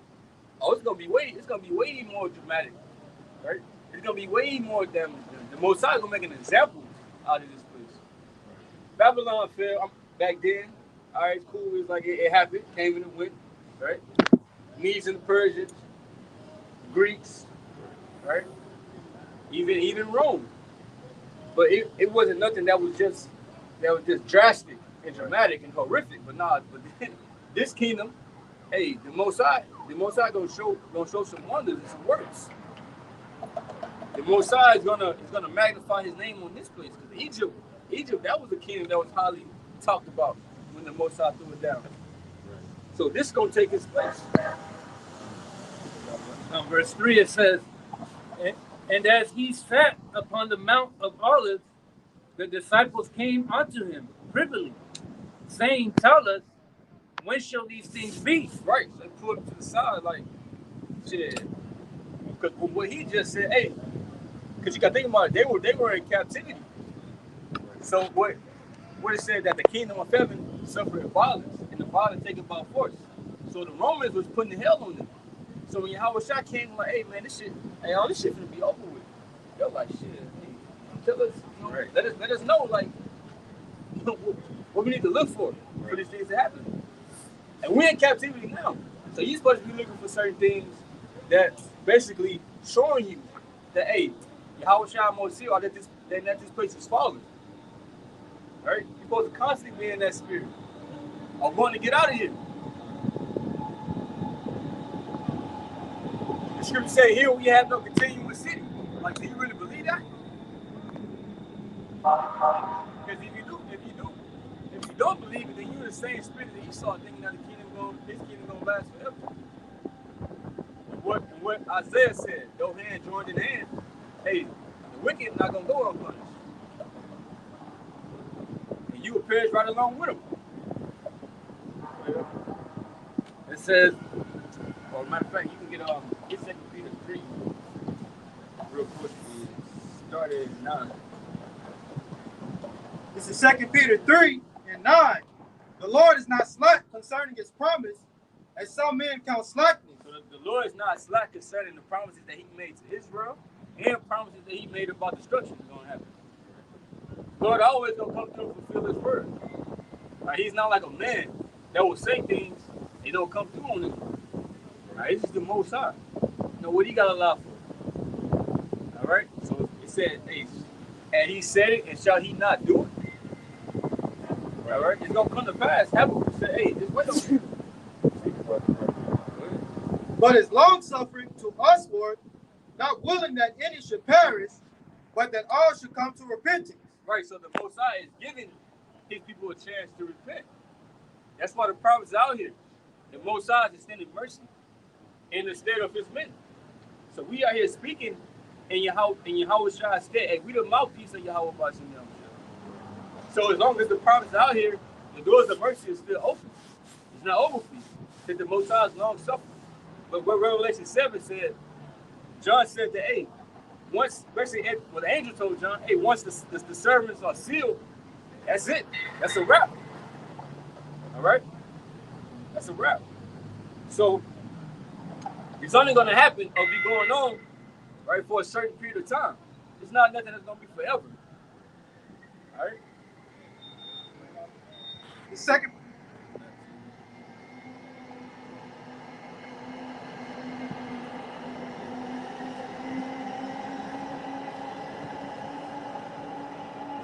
Peter 3 and 10, but the day of the Lord will come as a thief in the night. Right, so the day of the Lord will come as a thief in the night. And a thief, it's not going to be like a convict thief. You know, like a thief, when they come into the house, they making all type of noise and shit. What was it? What was it when Smokey and them went up in Debo house? Right. What was it, Debo? He was in there making all that goddamn noise. It ain't gonna be like that, bro. All right, dropping shit. Right, a thief. This the type of thief, because it's talking about Yahweh Shai. He gonna come in like a thief, right, and he gonna creep up on people unawares, right, because we telling you that Yahweh Shai is coming back, but hey, people don't want to listen. They into whatever they into here, because Babylon is full of things that will grab your attention. Right. There's a lot of things you can get into and get involved with. So basically, what they're saying is you're gonna be distracted on whatever it may be, and Yahweh Shai gonna pull up. But the day of the Lord will come as a thief in the night, in the which the heavens shall pass away with a great noise. And what that's talking about? That's talking about the nuclear destruction. All right, this man's rulership is about to be thrown down with nuclear fire. All right, what other kingdom has been through that? You had Sodom and Gomorrah, right? But that wasn't really just like no kingdom like Egypt or something like that. But the Most High is about to wipe this place out with nuclear fire from shit that ain't never been used before. It's about to be horrible. And it's going to be broadcasted. So when everybody going to see America fall. Right. Like everybody seen us in captivity. You made movies about it. Right? Everybody seen that shit. So everybody going to see you fall. And even when you in chains, you're going to be humiliated. Right? Everybody going to see you for what you really is, Esau. It said that Cain was a fugitive in the bagel barn. Fugitive, somebody that's basically, hey, you been on the run. You run from judgment. Your judgment has decayed. But it's coming though. Right? And the elements shall melt with fervent heat. The earth also and the works that are therein shall be burnt up. Right, so the elements shall melt with fervent heat. So, if you know about elements, said everything got elements in it. So everything gonna be burnt up. It says in the works. So anything, everything and everything in this place is gonna be destroyed. Revelation 18 goes into that. World War III will happen. America will get touched. The big bad America. It won't be big and bad forever. It is slowly losing its power. Like you got Russia to worry about. You got the other nations over there to worry about. You can't just be the bully no more. And then you're going to have your own allies turning against you. So you're going to have no friends. So you see how everything just going to turn around like that full circle. Because we got abandoned at first. The Most High went with us. We had to go into captivity. We were humiliated. We lost everything. But now the Most High is slowly doing that to Esau. 2 Peter 3 and 11, seeing then that all these things shall be dissolved, what manner of persons ought ye to be? Right. Seeing that these things shall be dissolved, and America will be turned into ashes. Anybody that's over here and don't get delivered in the chariots.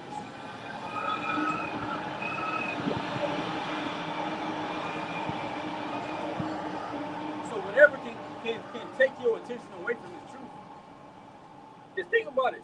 It's going to be dissolved. It's going to be destroyed. Whether it's money, all right? Whether it's a wicked woman that you fell in love with, all right? And she ain't even got to be wicked. But you following behind a woman, that can get y'all both fucked. All right? And she supposed to follow you. You supposed to be the man in the house. Man over the relationship. All right? You know, that's what this shoes do. Basically, Yahweh Bashim Yahushua gave us back our manhood. All right? But, hey, whatever it may be, like I said, you might be into a car. You got Jake, they all into the Hellcats with the scat packs. It's all these niggas do. And they get that car painted the same color, driving down the street in the line. These niggas do this all the time. This is their glory. But them fucking cars don't get destroyed. All right? So it's like, whatever it may be here, it's gonna get lost. You can't take it with you. So why put too much attention into it? Shit, they already stopped making them scat packs and shit. Yeah, they discontinued that shit. So hey, what you think that's gonna do? For Jake, that ain't have no money, they come up on some money, right? People don't want to get that shit up now, bro. Hey, this is limited right here. They gonna start taking them. Jake, I want me a Hellcat. Seeing then that all these things shall be dissolved, what manner of persons are ye to be in all holy conversation and godliness? So how should you behave? Basically what that's saying. Seeing that you know all these things are gonna happen. How should you be? What should you be doing? If you bullshitting or you doing you cold like how I said in Revelation 3:15. Rather you be hot and cold, not lukewarm, right? So if you ain't on the mission, like how should you behave really? And you see all these things happening. You should be trying to do everything that you can to be saved. You got family, your family too, because bro, they depending on you. They don't even have no knowledge of what's going on. But the Lord can save your family through you. All right. Looking for and hasting until the coming of the day of the Most High, wherein the heavens being on fire shall be dissolved. Right, so it said looking for and hasting. So that's what we're supposed to be looking for the destruction of this place. Because the destruction of this place is our freedom. So what, you ain't got to worry about nothing. You won't have stress no more. Stress, all that shit gonna get burnt over here too. For us, of course. Bro, we're not gonna have to worry about anything. Once I say, look, I'm gonna take away all your pain, sorrow, tears, and the kingdom of heaven gonna be full of peace for the Israelites. You don't want peace? You just want to stay in this kingdom, continue to rot away, having to go to work, getting heavily taxed, right? Getting finessed by the government, shot down by Esau Edom. It's police officers getting discriminated all the time. All right. As long as we here, bro, we gonna suffer. Even if you are doing good, you fucking selfish because what about the rest of your people? You should want all your people doing good. Right? And this is what we out here for. Of course, we know that the elect is going to be saved first, but through the elect, our people that perish in this side going to come back. And y'all going to be right. This is what we want to see. You see all our people on top. Not just a LeBron or can't say Kobe, but he ain't here no more. You know, whoever, Floyd. And if you do have riches in this kingdom, it ain't shit. Deion Sanders not hot, right? Deion? He mad now. Yeah. I seen an article today. They said he's the savior that the black African Americans been looking for. Real shit. Yeah, they always look for any type of savior, any type of thing, or any type of God or idol, right? Or anything besides the Most High. And the Most High makes it plain that he exists. All throughout history, what would they do? They wanna select something else, something that might be more enticing. All right, we got niggas love football.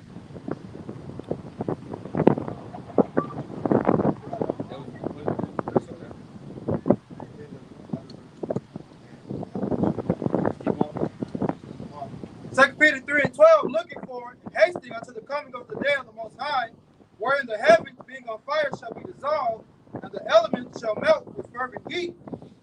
Nevertheless, we, according to his promise, look for new heavens and a new earth. Right, new heavens and a new earth. What they're talking about? Kingdom of heaven. All right, new heavens and a new earth. Right, it's going to be a new rulership, and the earth will have to be restored or refreshed to its strength, because Esau, they fucked everything up. The earth in captivity. That's some of this man. You're not keeping the land Sabbath. The trees are in pain. You see? You got trees, bro. They out here surrounded, you know, by concrete and shit. Right? Goddamn tree in jail. You got the animals. You got the animals locked up in the zoo. They ain't supposed to be locked up like that. Like a lion. Bro, they supposed to be out there running around hunting. Full of testosterone. What they do? They cut them. What they call it? Castrating them. If I may add, the brother Hawad from North Carolina, he said he did a video. A lion hasn't seen the sun in what 30 years? Type of shit. Right. Yeah. Bro, he saw. Hey, you basically oppressing everybody with that continuous growth. But that's why you gotta go. See, everybody is fully fucking oppressed under you. It's like it was grass. It was grass. He haven't felt grass in 30 years. Grass. Right. Grass. Yeah, too, even in these zoos, they got shit like sharks. I mean, like different type of whales and all that. Those animals supposed to swim hundreds to thousands of miles a day. They're just going around in a circle. And then by the Houston Zoo, if brothers ever go, a cheetah's supposed to run up to hundreds to thousands of miles a day. They got the smallest cage in the Houston Zoo. It's probably, some dog cage is probably bigger than that shit. That's why all these animals, when you go, they ain't doing tricks. They oppressed too. So the brother's spot on, man. The whole creation is going on right now. Yeah, them animals are depressed. It's like, you know, you probably have kids, they probably want to go see the animals, but it's like, damn. And like that shit, if you really in your right state of mind, you'll look like, damn, bro, they suffer. And they basically got their suffering on display for, you know, for joy and excitement.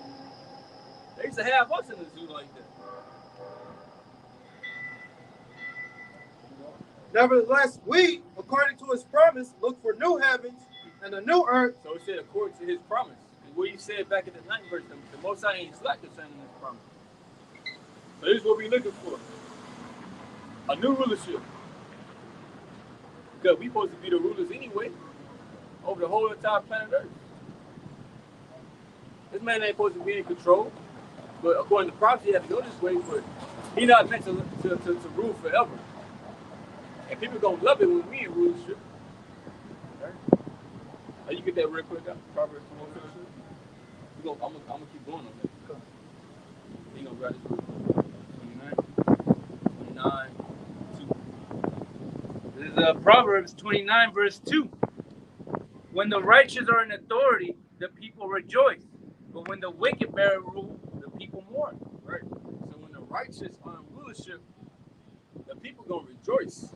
Why? Because the right judgment is going to be going out. Because who the only one that are labeled as righteous? The Israelites. The Most High showed us the way how to rule. Showed us how to handle matters. We got the answers to life. Through the law. So through the law, the right judgment is going to be going out on situations. Right? It's going to be fair to the law. Ain't going to be no adultery. Right? Nobody ain't going to be able to be committing no damn adultery in the kingdom of heaven. Everybody going to have to abide by these laws. It's like we got to abide by Esau's laws. You got to do everything according to this man's law and his system. Or what? You get penalized. You don't think we'll have no type of penalty for them if they do that? Yahweh Shah spoke about you shall break them to pieces like the potter's vessel. What you think that? Just imagine a potter's vessel like breaking on the ground. But you comparing that to what you're gonna do to a person. That's pretty dramatic right there. That's terrifying. Like when dude going to you, like, hey, bro, I'm gonna break you in fucking pieces. Oh, that don't sound too good. Right? There's Proverbs 11 verse 10. It says, when it goeth well with the righteous, the city rejoiceth, and when the wicked perish, there is shouting. And that's how it's going to be in the kingdom. These other nations are going to be rejoicing over the fact that Esau Edom is done, put in his right place, which is to be in the bottom of the barrel, so to speak. And when we're in our rightful position, which is to be above all these other nations, these other nations are going to be rejoicing. They're going to be very happy to have us as rulers. No, well, like I was saying in Isaiah 14, it goes into how when man, I have to get it. Yeah, I have to get it. Isaiah 47. Yeah, 14. This is Isaiah chapter 14 and verse 7. The whole earth is at rest and is quiet. They break forth into singing. Right, you see, and that's already in the kingdom. That's when the rightful rulers, how the brothers are going into us Israelites, the so-called Negroes, Latinos, and Native Americans are in their rightful place, which is to rule. You see, that's how it's going to be. The whole world is going to be at rest. Everybody's going to be at peace, man. There ain't going to be the scriptures go into, there shall be no more war, man. There ain't going to be no unrighteous deaths. You see, there ain't going to be some a vain death. You know, there's going to be order and judgment, so there is going to be death, but it's not going to occur out of just going to fight a war that no one really knows what is happening and why we're going to it. Somebody got robbed, they got killed right because they wanted their shoes or something. That shit ain't going to be going on.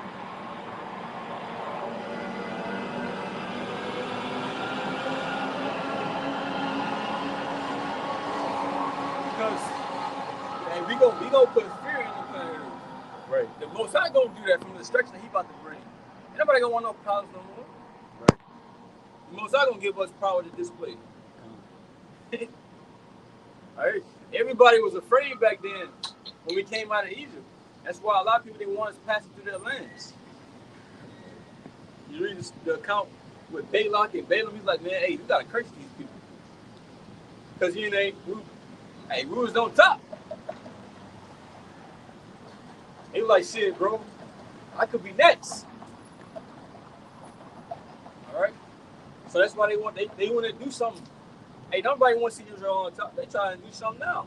Right. Even when you read about the account when Yahweh Shah was born, they said, hey, they said he was the king of the Jews. Right. Herod was the king of the Jews. Right. Herod like, oh god damn.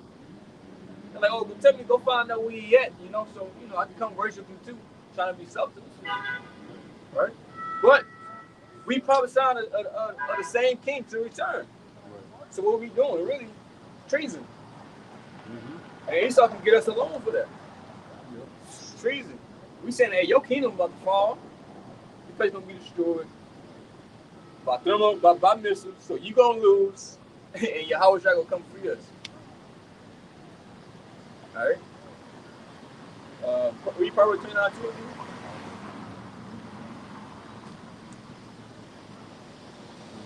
There's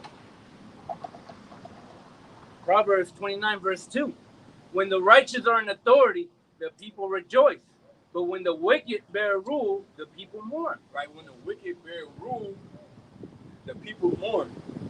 And Esau, bro, he don't give a damn about nobody.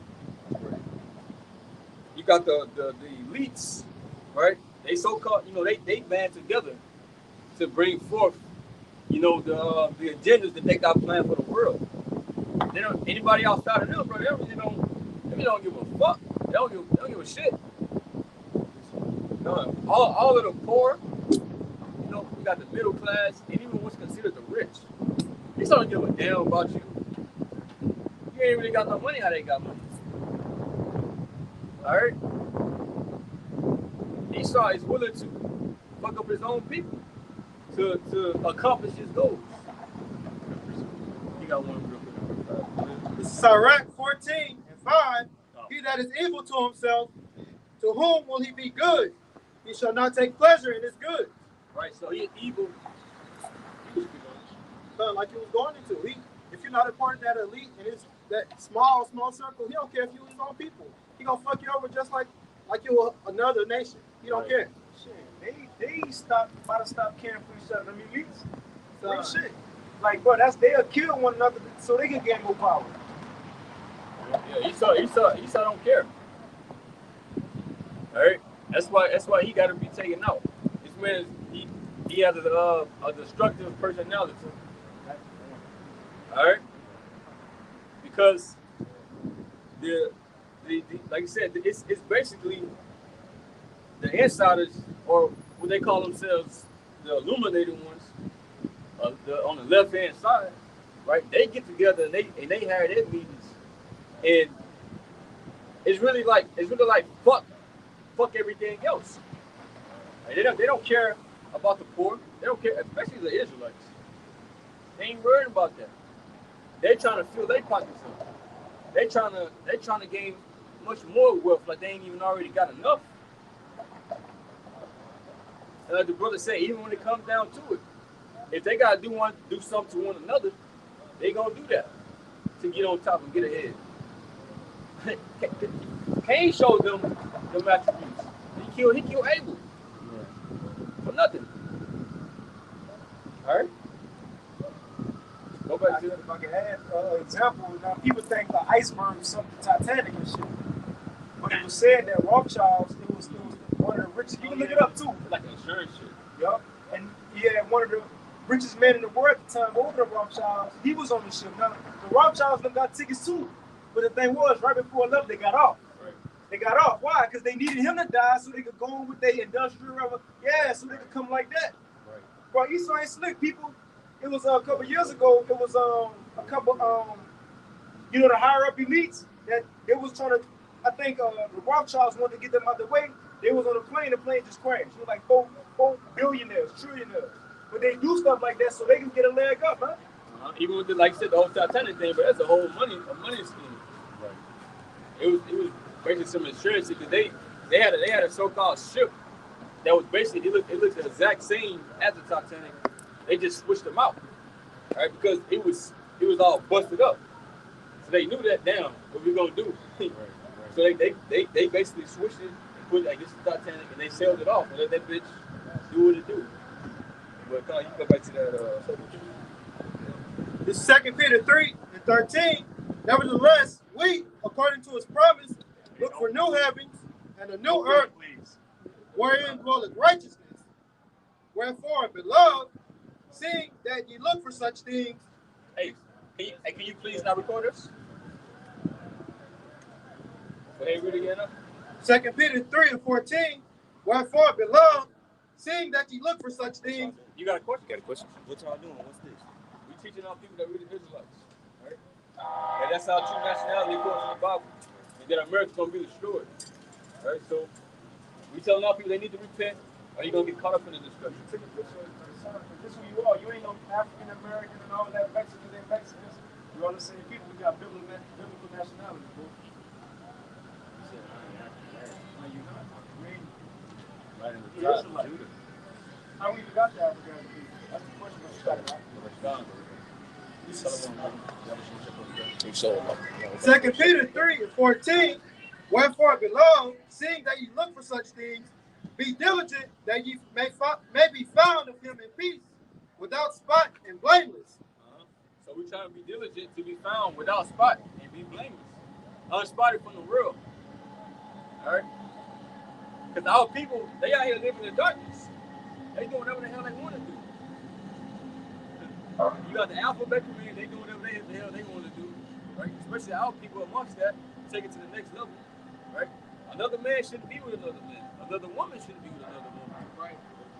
This is our laws that we're supposed to follow as the people, the Israelites. Right. The laws was given unto us. All right. Hey, brother, don't. Yeah. Okay. Come on. Yeah. Nobody don't deal with it. If you have any questions, we'll deal with you. We'll deal with you, brother. If you have any questions or something. Yeah. What's that? What's what? What's that? Like what they doing right there? It's just right there. That's the message, bro. We tell our people, man,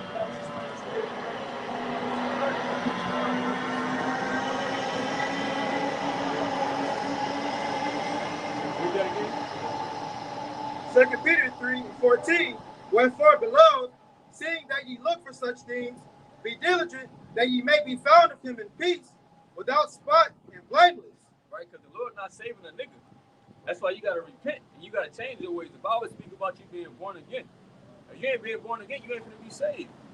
You ain't supposed to be out here, like I said, smoking, robbing niggas, Right. committing adultery. All right?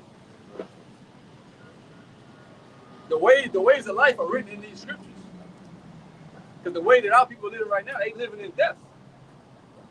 Ain't no glory in that. You got Jake, they glorify being a real nigga. I'm a killer. I got these many bodies, this and that. They make. Are you proud of that? You a damn demon. What you think the Lord gonna do to you? Right. Because the Lord got the most bodies. You better go read the scriptures. Right? It's the same God, the same power that flooded the earth. And left 8 people alive. The Lord don't got no problem with killing a wicked soul. All right? Shit, that's why we terrified. I say through the chair of the Lord, we persuade men. We ain't trying to get caught up in none of that. We know how the Most High get down. And especially since we already crossed over and started teaching this word, hey, we'll get it the worst. All right? Some more on that? Say real quick, brother. Just referring to Jake, out here being wicked. The scriptures in Hosea called Jacob no people, meaning that Jake don't have an identity, don't have a true righteous culture, don't have true righteous standards to live by. Black culture is a collage of beliefs, okay, that stems back from slavery, but really it's an offshoot of what Esau believes. It just mixed up with black, Jake's spirit on it, okay. Jake is a bunch of lewd damn animals. Amongst our people, man. Okay? Hey, I just saw a video today, of some Jakes inside of Florida fighting in their projects, crabbing the bucket, fighting the projects, and a girl got shot in the head. Okay, she was a mother, man. She had children. But she pulled up to the projects to fight.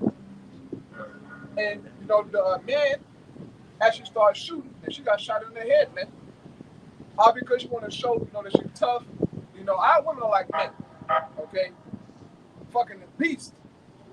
This is why the apostle comes to teach us, look, man, if you want to deal with Eve, man, she better have a father and a mother in the home, or at least some kind of signs of femininity, because if not, just leave them alone, brother.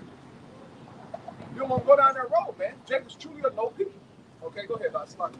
Like, you think she good and bad to fight you? Yeah. You say anything. Hey, I don't do none of that. You ain't finna, hey, no type of contention like that. Nah, you can fucking do. Alright? And you gotta have that type of discernment when even dealing with a woman. Like, if she like that, hey, you know, no matter how fine she is, bro, don't even hit it. Because you don't know what they're gonna turn her into.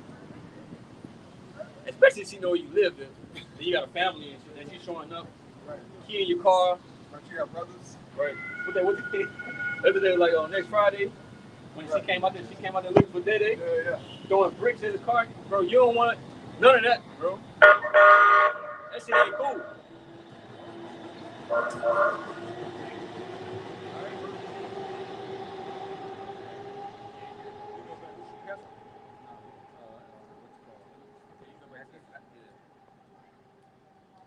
you don't want to live that so-called, playboy lifestyle.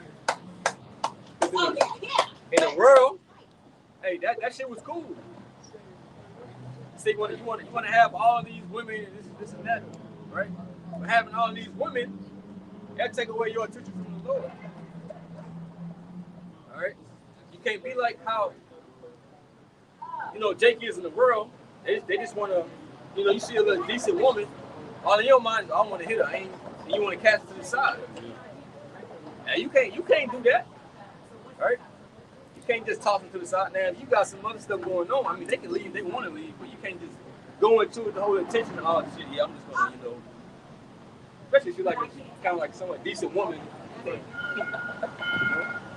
Israelite woman, right? Of course, Israelite, damn about heathen. Go ahead. I'll start from the top on verse 3. This is Matthew 24, verse 3. And as he sat upon the Mount of Olives, the disciples came unto him privily, saying, Tell us, when shall these things be? Right, when shall these things be? This is what we're looking for. When is this about to happen? All right? This is what we want. Bro, we got to wake up every day, bro, see our people in captivity, see them bugged out, right, knowing where we came from. What it says in Baruch, the 4th chapter, the Most High said, hey, my delicate ones have went rough ways. Hey, we've been drugged through the mud. Hey, according to Vocab Malone, we know the curse no more, brother. So Jake shouldn't be suffering like this, right? Yes. Yeah, dude, you don't know the Bible, man, okay? You Christians do not know the Bible, man. What does it mean to choose to be redeemed from the curse of the law? If you read the curse in Deuteronomy, okay, you can clearly see we still living there. So what does it really mean?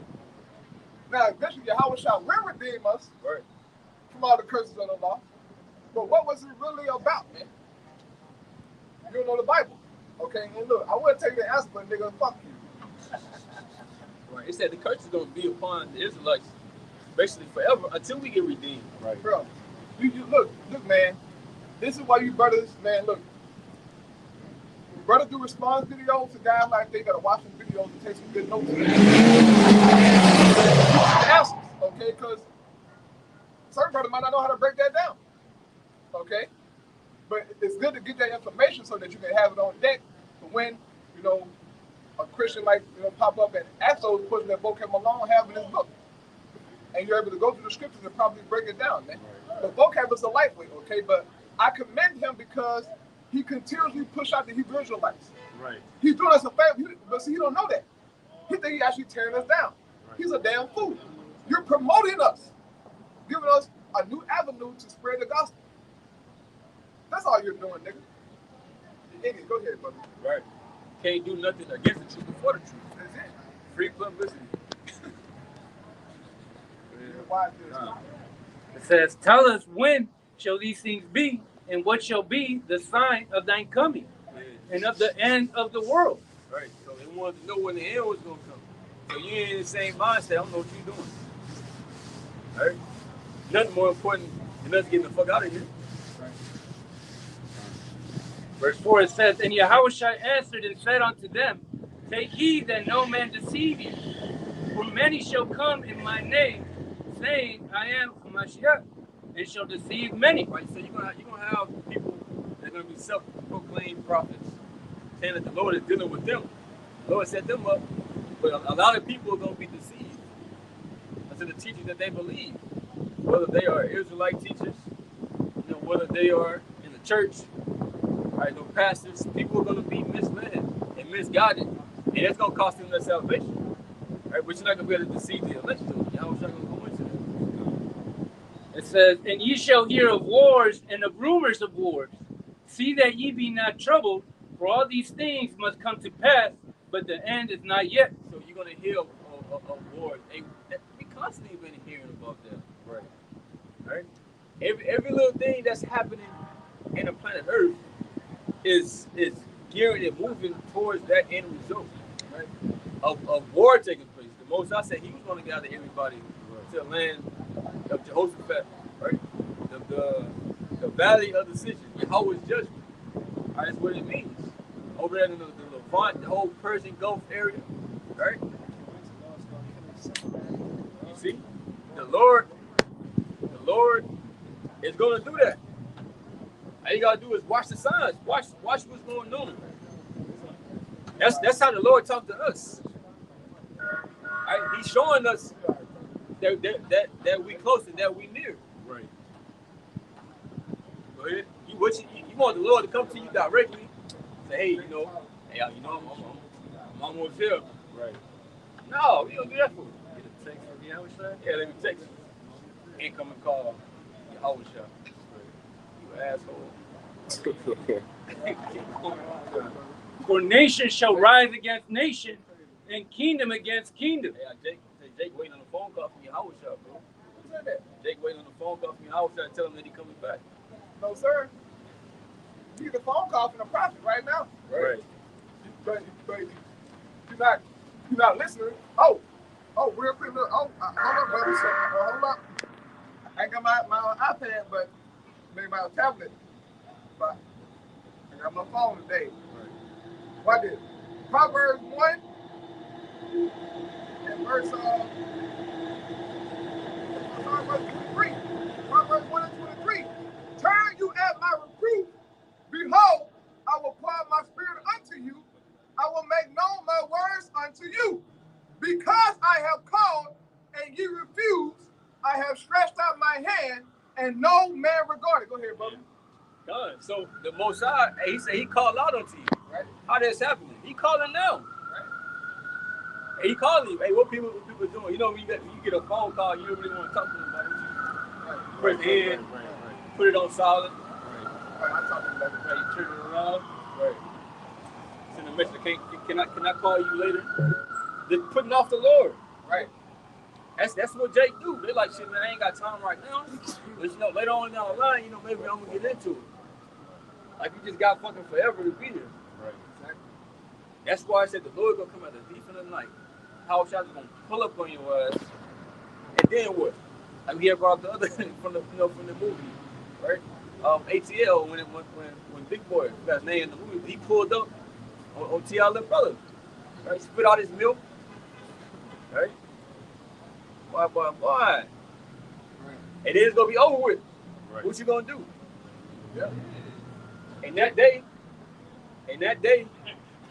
all right, people, the Israelites, of course, right, the ones that didn't take heed, they gonna feel very sorrowful. They gonna feel very sorrowful. Say you got precept? Go ahead.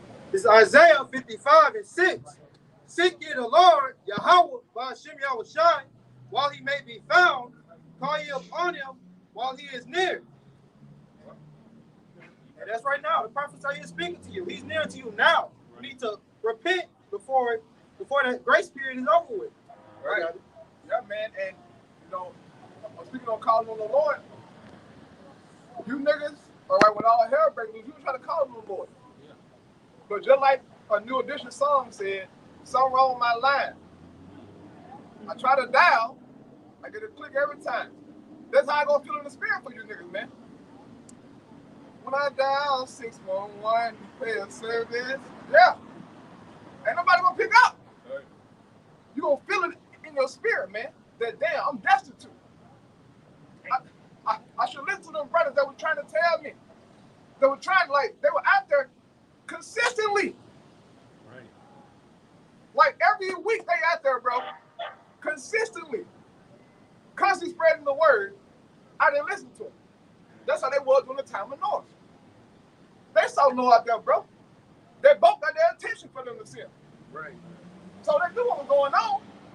But they thought Noah was batshit crazy. But the thing about us, people around here to be batshit crazy, man.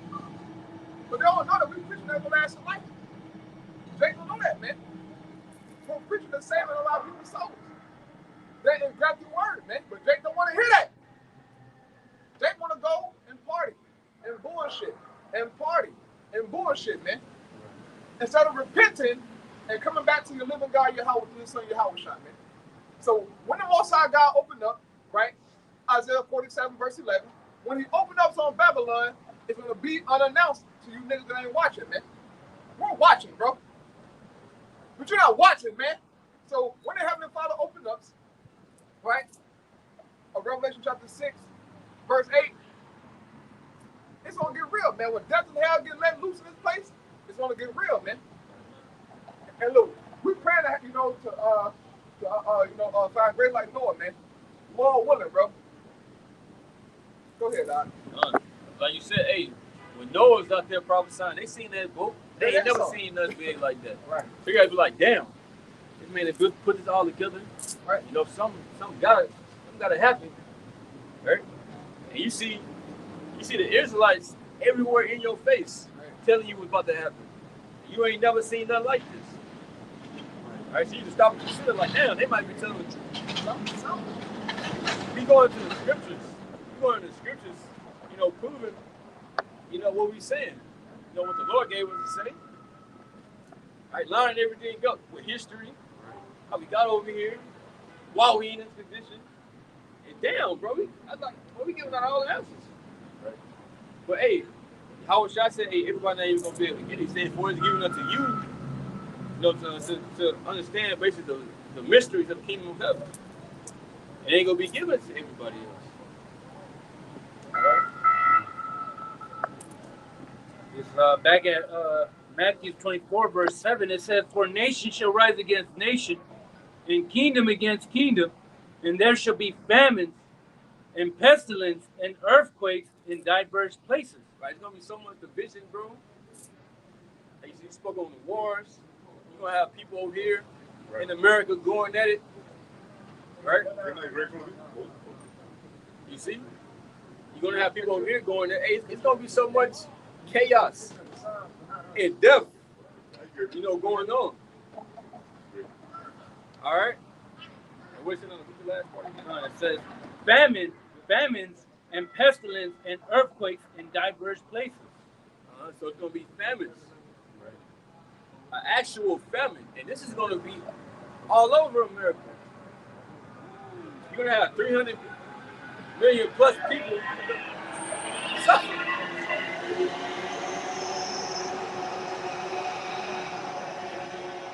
So famine. But the most out is gonna have is elect. All right? But an actual famine, people gonna go without. All right, it's not gonna be no more, 1 cent, 50 cent burgers. Right. You're not gonna be able to get on DoorDash. I'm about to order this and that. Right?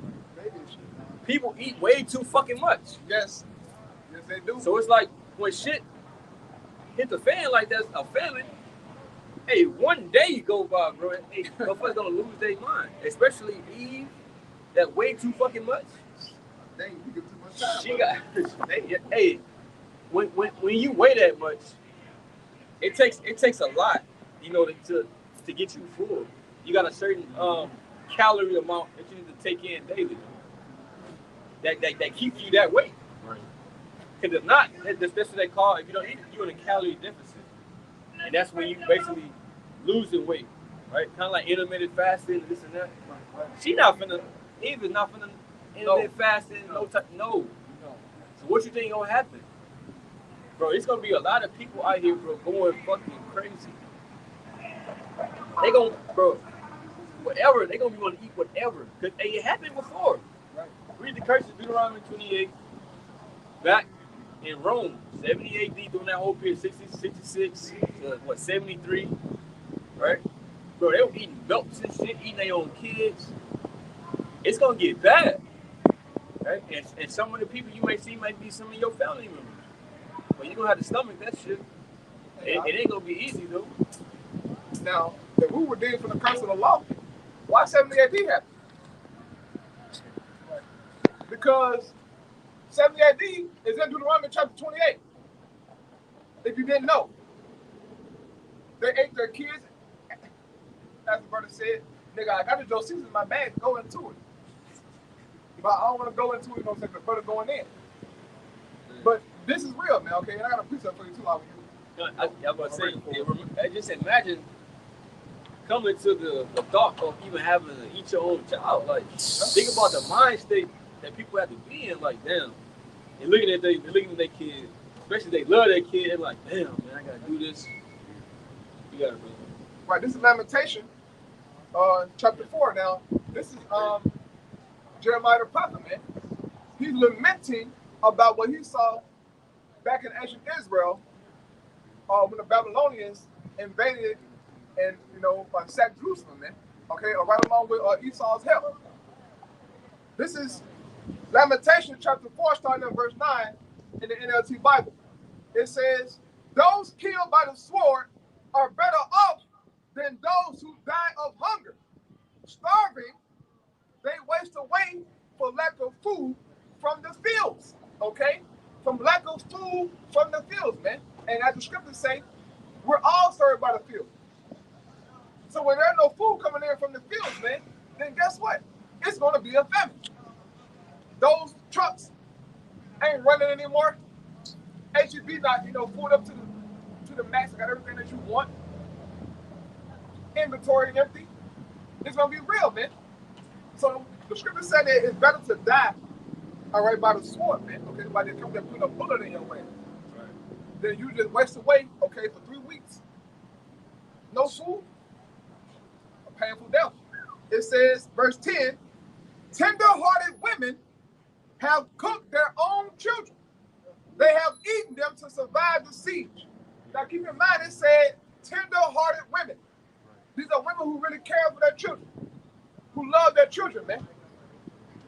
It got to a point where they had to eat them just to survive, or else they would die and the child would die. Now, they have no time of Elisha too.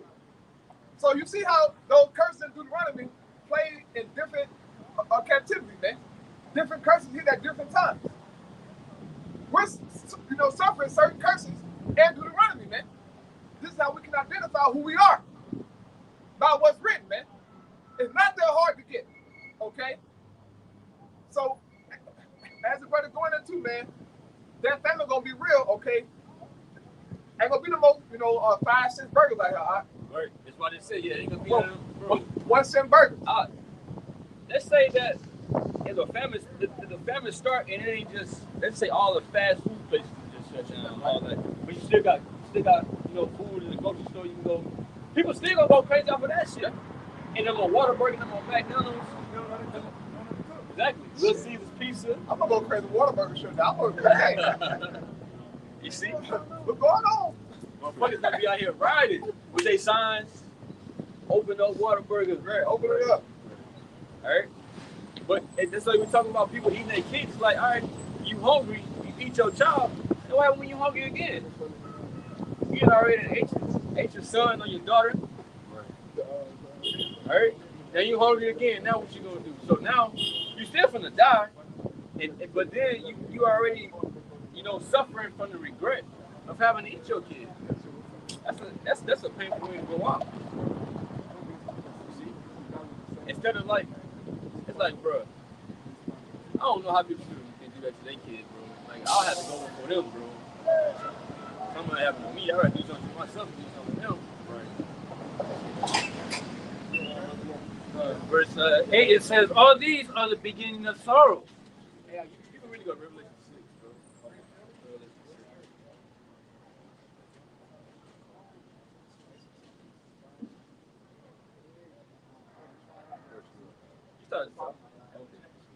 There's Revelation 6, verse 1. And I saw when the Lamb opened one of the seals, and I heard, as it were, the noise of thunder, one of the 4 beasts saying, come and see.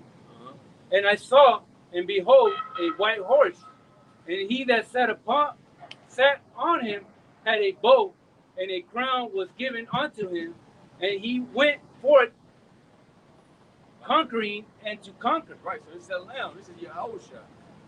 The Lamb of the Most High, right?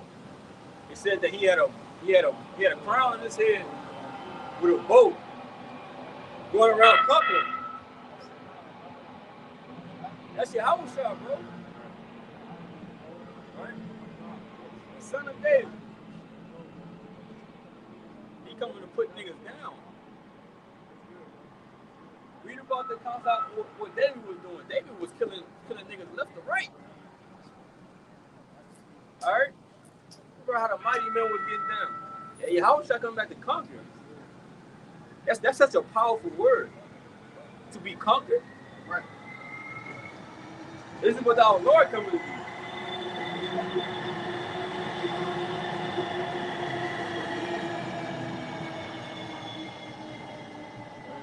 It says, and when he had opened the second seal, I heard the second beast say, come and see. And there went out another horse that was red, and power was given to him that sat thereon to take peace from the earth, and that they should kill one another. So that's going into the Esau system. Esau, the beast. All right, that red horse. All right, Esau is the red man. All right, so you got the that's synonymous with Esau, Edom. All right, so read that again, brother. Come on. Revelation 6, verse 4, it says, and there went out another horse that was red, and power was given to him that sat thereon to take peace from the earth. Right, so power was given unto him to take away peace from the earth. So you see the so-called, white man, he's in power because of who? That comes from the Most High. Right. The Most High allowed them to cause so much havoc and destruction in the earth. Right. Because it was written. And he took away peace. There is no peace. Right. Ain't no peace in this place. There's violence going on continually. Right? Because if it was peace, you should be able to just walk around without worrying about shit. Right. Worried about getting robbed or getting shot or none of that should be going on. It's not a peaceful place. This place was built up on blood. How can there be any peace here? Right. All right, this is Second Esdras, chapter 11, starting at verse 40 in the GNT Bible. It says, "You are the fourth animal, and you have conquered all the animals that came before you. As long as you have been in this world, you have ruled it through terror, oppression, and deceit, with a total disregard for truth." This is Esau Edom, man, to a T, okay? It says, "You have viciously attacked homeless people who were living in peace." He wanted to take peace from the earth. People who was at peace, Esau wanted to destroy their ass, man. It says, "You have hated those who spoke the truth, and you have loved liars. You have destroyed the home of those who were prosperous, and have torn down the walls of those who did you no harm." That's Esau Edom, man. Bombing the hell out of people. But since he controls the media, he pushes propaganda as if he's the peacemaker. Right. As if he's the one who's coming to stop the terror and these bad, terroristic people, man. But according to the Bible, it's you who have smoked the nation with a continual stroke. I mean, just wreaking havoc, bro. And he hasn't stopped. He ain't got no plans to stop. He's obsessed with death and bloodshed. But the scripture said Habakkuk 2 that he can't be satisfied. He has an insatiable desire to just shed blood, man. That's Esau. It says, "So Eagle, the time has come for you to vanish, along with your big, terrible wings, your small, wicked wings, your evil head, your awful claws, and your whole worthless body."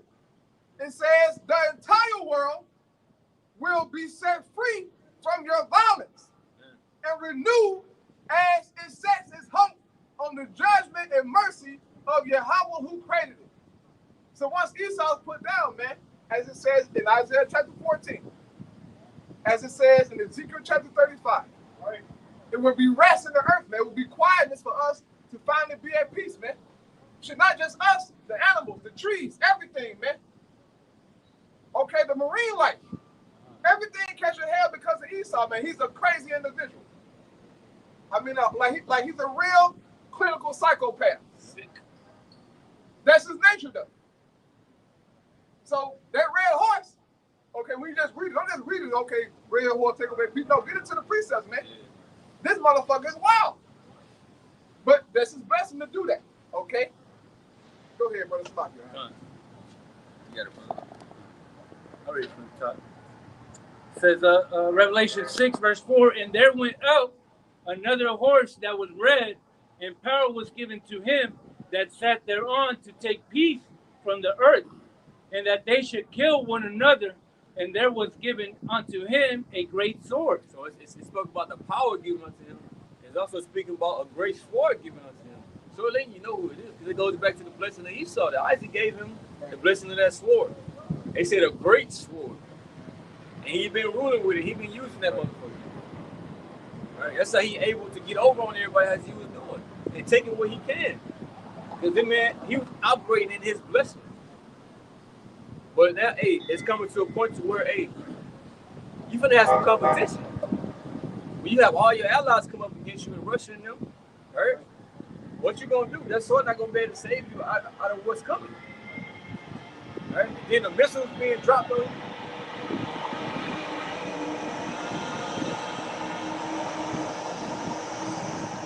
Like, bro, your kingdom gonna vanish away. Right? There's nothing you can do about it. There's nothing you can do to stop it. I don't care how mad you get, right? I don't care how much blood you drink and you sacrifice and pray unto Satan. Isaiah 47 speak about it. Hey, y'all worry yourselves, bro. Right. Yes, sir. Everyone says, brother. Today, you know, as I was driving home from work, I listened to Donald Trump interview he did with NBC. NBC, whatever shit is. But he was talking about how he could stop the war in Ukraine in a couple of days.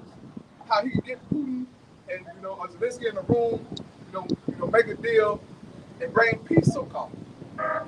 Donald Trump ain't doing that, my guy. That's not prophecy. Prophecy don't say shit about you bringing no peace, man. Now, according to 1 Thessalonians 5, that you're gonna say peace, but ain't gonna be no peace, man. That war in Ukraine ain't gonna stop. I don't see it stopping, man.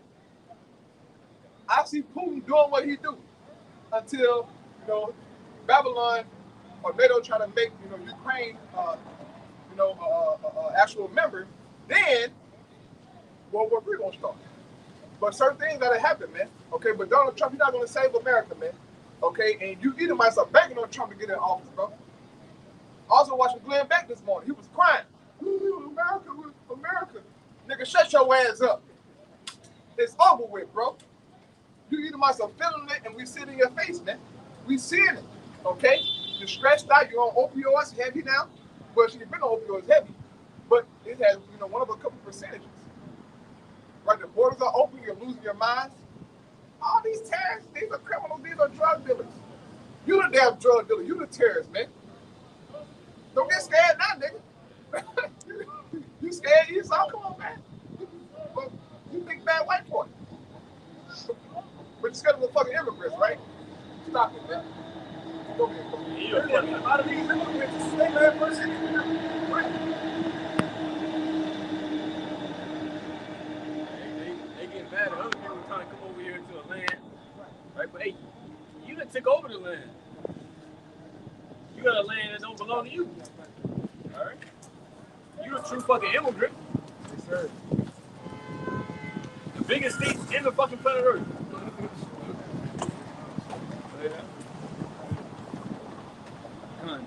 Revelation 6, verse 5, and when he had opened the third seal, I heard the third beast say, come and see, and I beheld, and lo, a black horse, and he that sat on him had a pair of balances in his hand. Because when you go into a balance, this represents, judgment, right? But this is about to go into famine, right? Also, like the Most High for to bring judgment. Esau asked for to go into captivity, right? Hey, the Most High is about to basically bring judgment to pass. Hey, what it is? Daniel 7 said that the judgment was set and the book was open. Get Daniel 7. I think it's like maybe 11 or 12. But read it like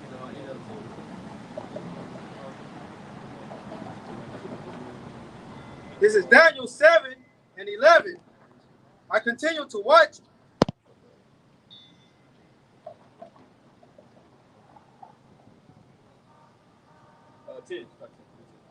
Daniel 7 and 10, and a river of fire was pouring out, flowing from his presence.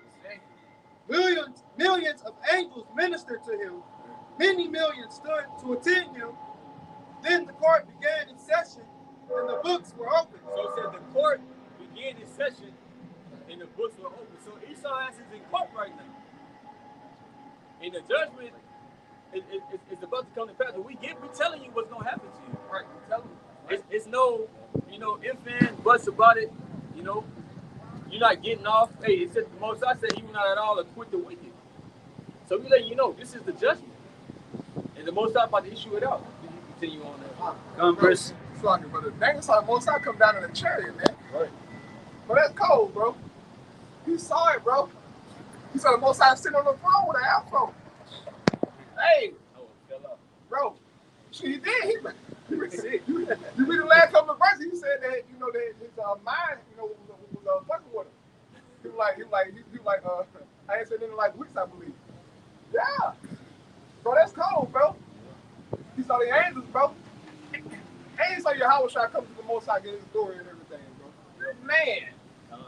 Yes, sir, bro. Yes, sir. Yeah, bro. Come, verse 6. It says, and I heard a voice in the midst of the four beasts say, a measure of wheat for a penny, and 3 measures of barley for a penny. Right, and that's going into basically like food. Like it would take you a day's wages, Right. to basically buy grain, whatever they may be in these times, right? A day you work a full day at your job, how much money that is, that's how much. But it basically tells you it's gonna cost a lot to get certain basic, hyperinflation, to get certain basic things. Loaf of bread being 200, 300. Imagine that. So it's gonna cause that famine. You see? All these prices skyrocket. Niggas can't ball out no more. You see? Bro, it's coming. Hyperinflation is going to happen. Yes. The dollar is gonna go away.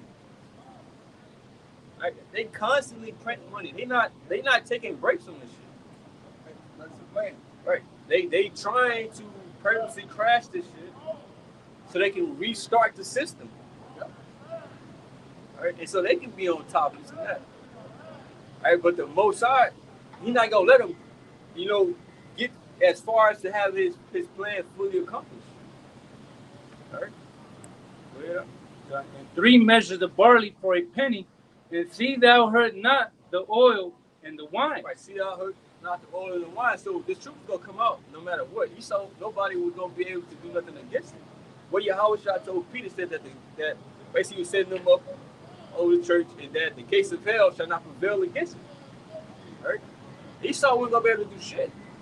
That's why this truth is gonna come out no matter what. Revelation 11 speaks about the spirit of life entering into the life. Ain't nobody gotta tell us shit. Right? See, the Most High put the spirit on us. See, we were taught from the elders and the apostles about how actually, how the truth got in the earth. Esau didn't have to tell us. The nations ain't have to reveal it unto us. The Most High put his spirit on particular men. Right? He spoke about what Elijah coming again, right? In these days, in the last days. Right? And that was the other Alba Bivens. Right. But we believe in faith. And that was Elijah. Right? And it trickled down to, the other elders. Right? And then our apostles that we have today.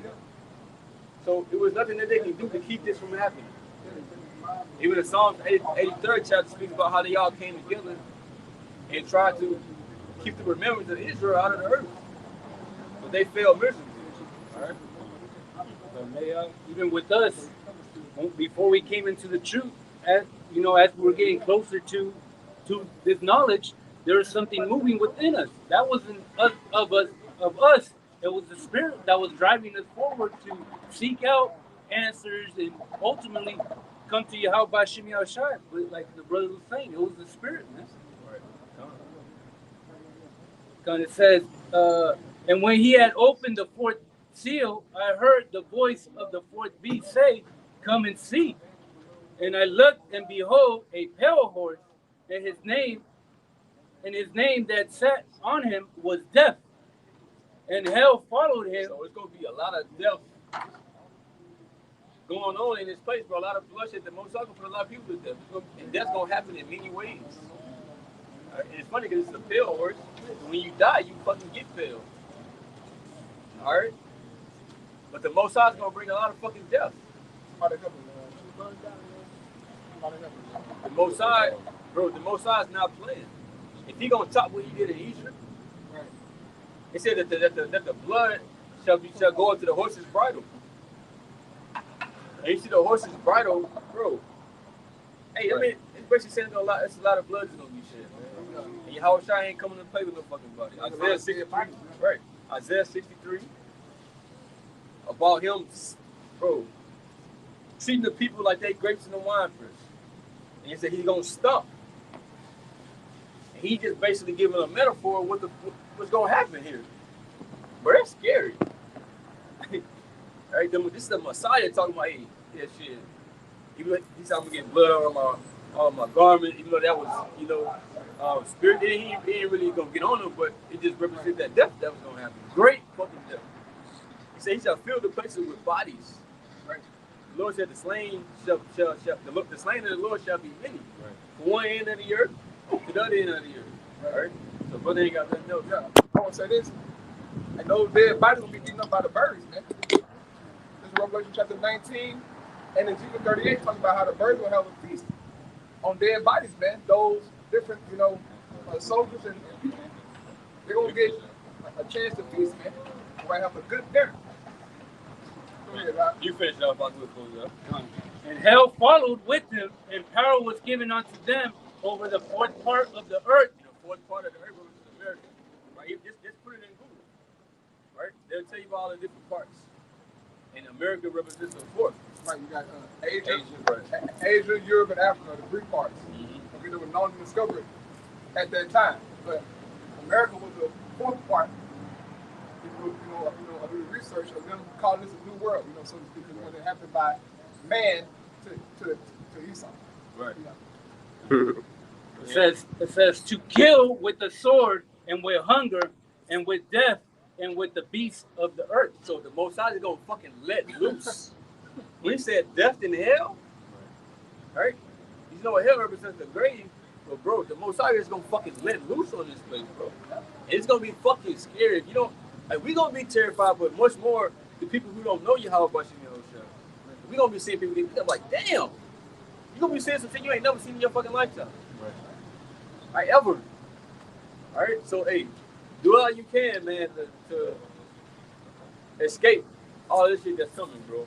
So, hey, with that, give all praise, honor, and glory unto Yahweh, Bashim, Yahushai, Bashim, Rakabadash. Devon to the apostle, elder, the great millstone, peace, say to the Akim, to the elect. They are scattered across the four corners of this earth with the truth, faith, and sincerity. Hey, shalom. Shalom.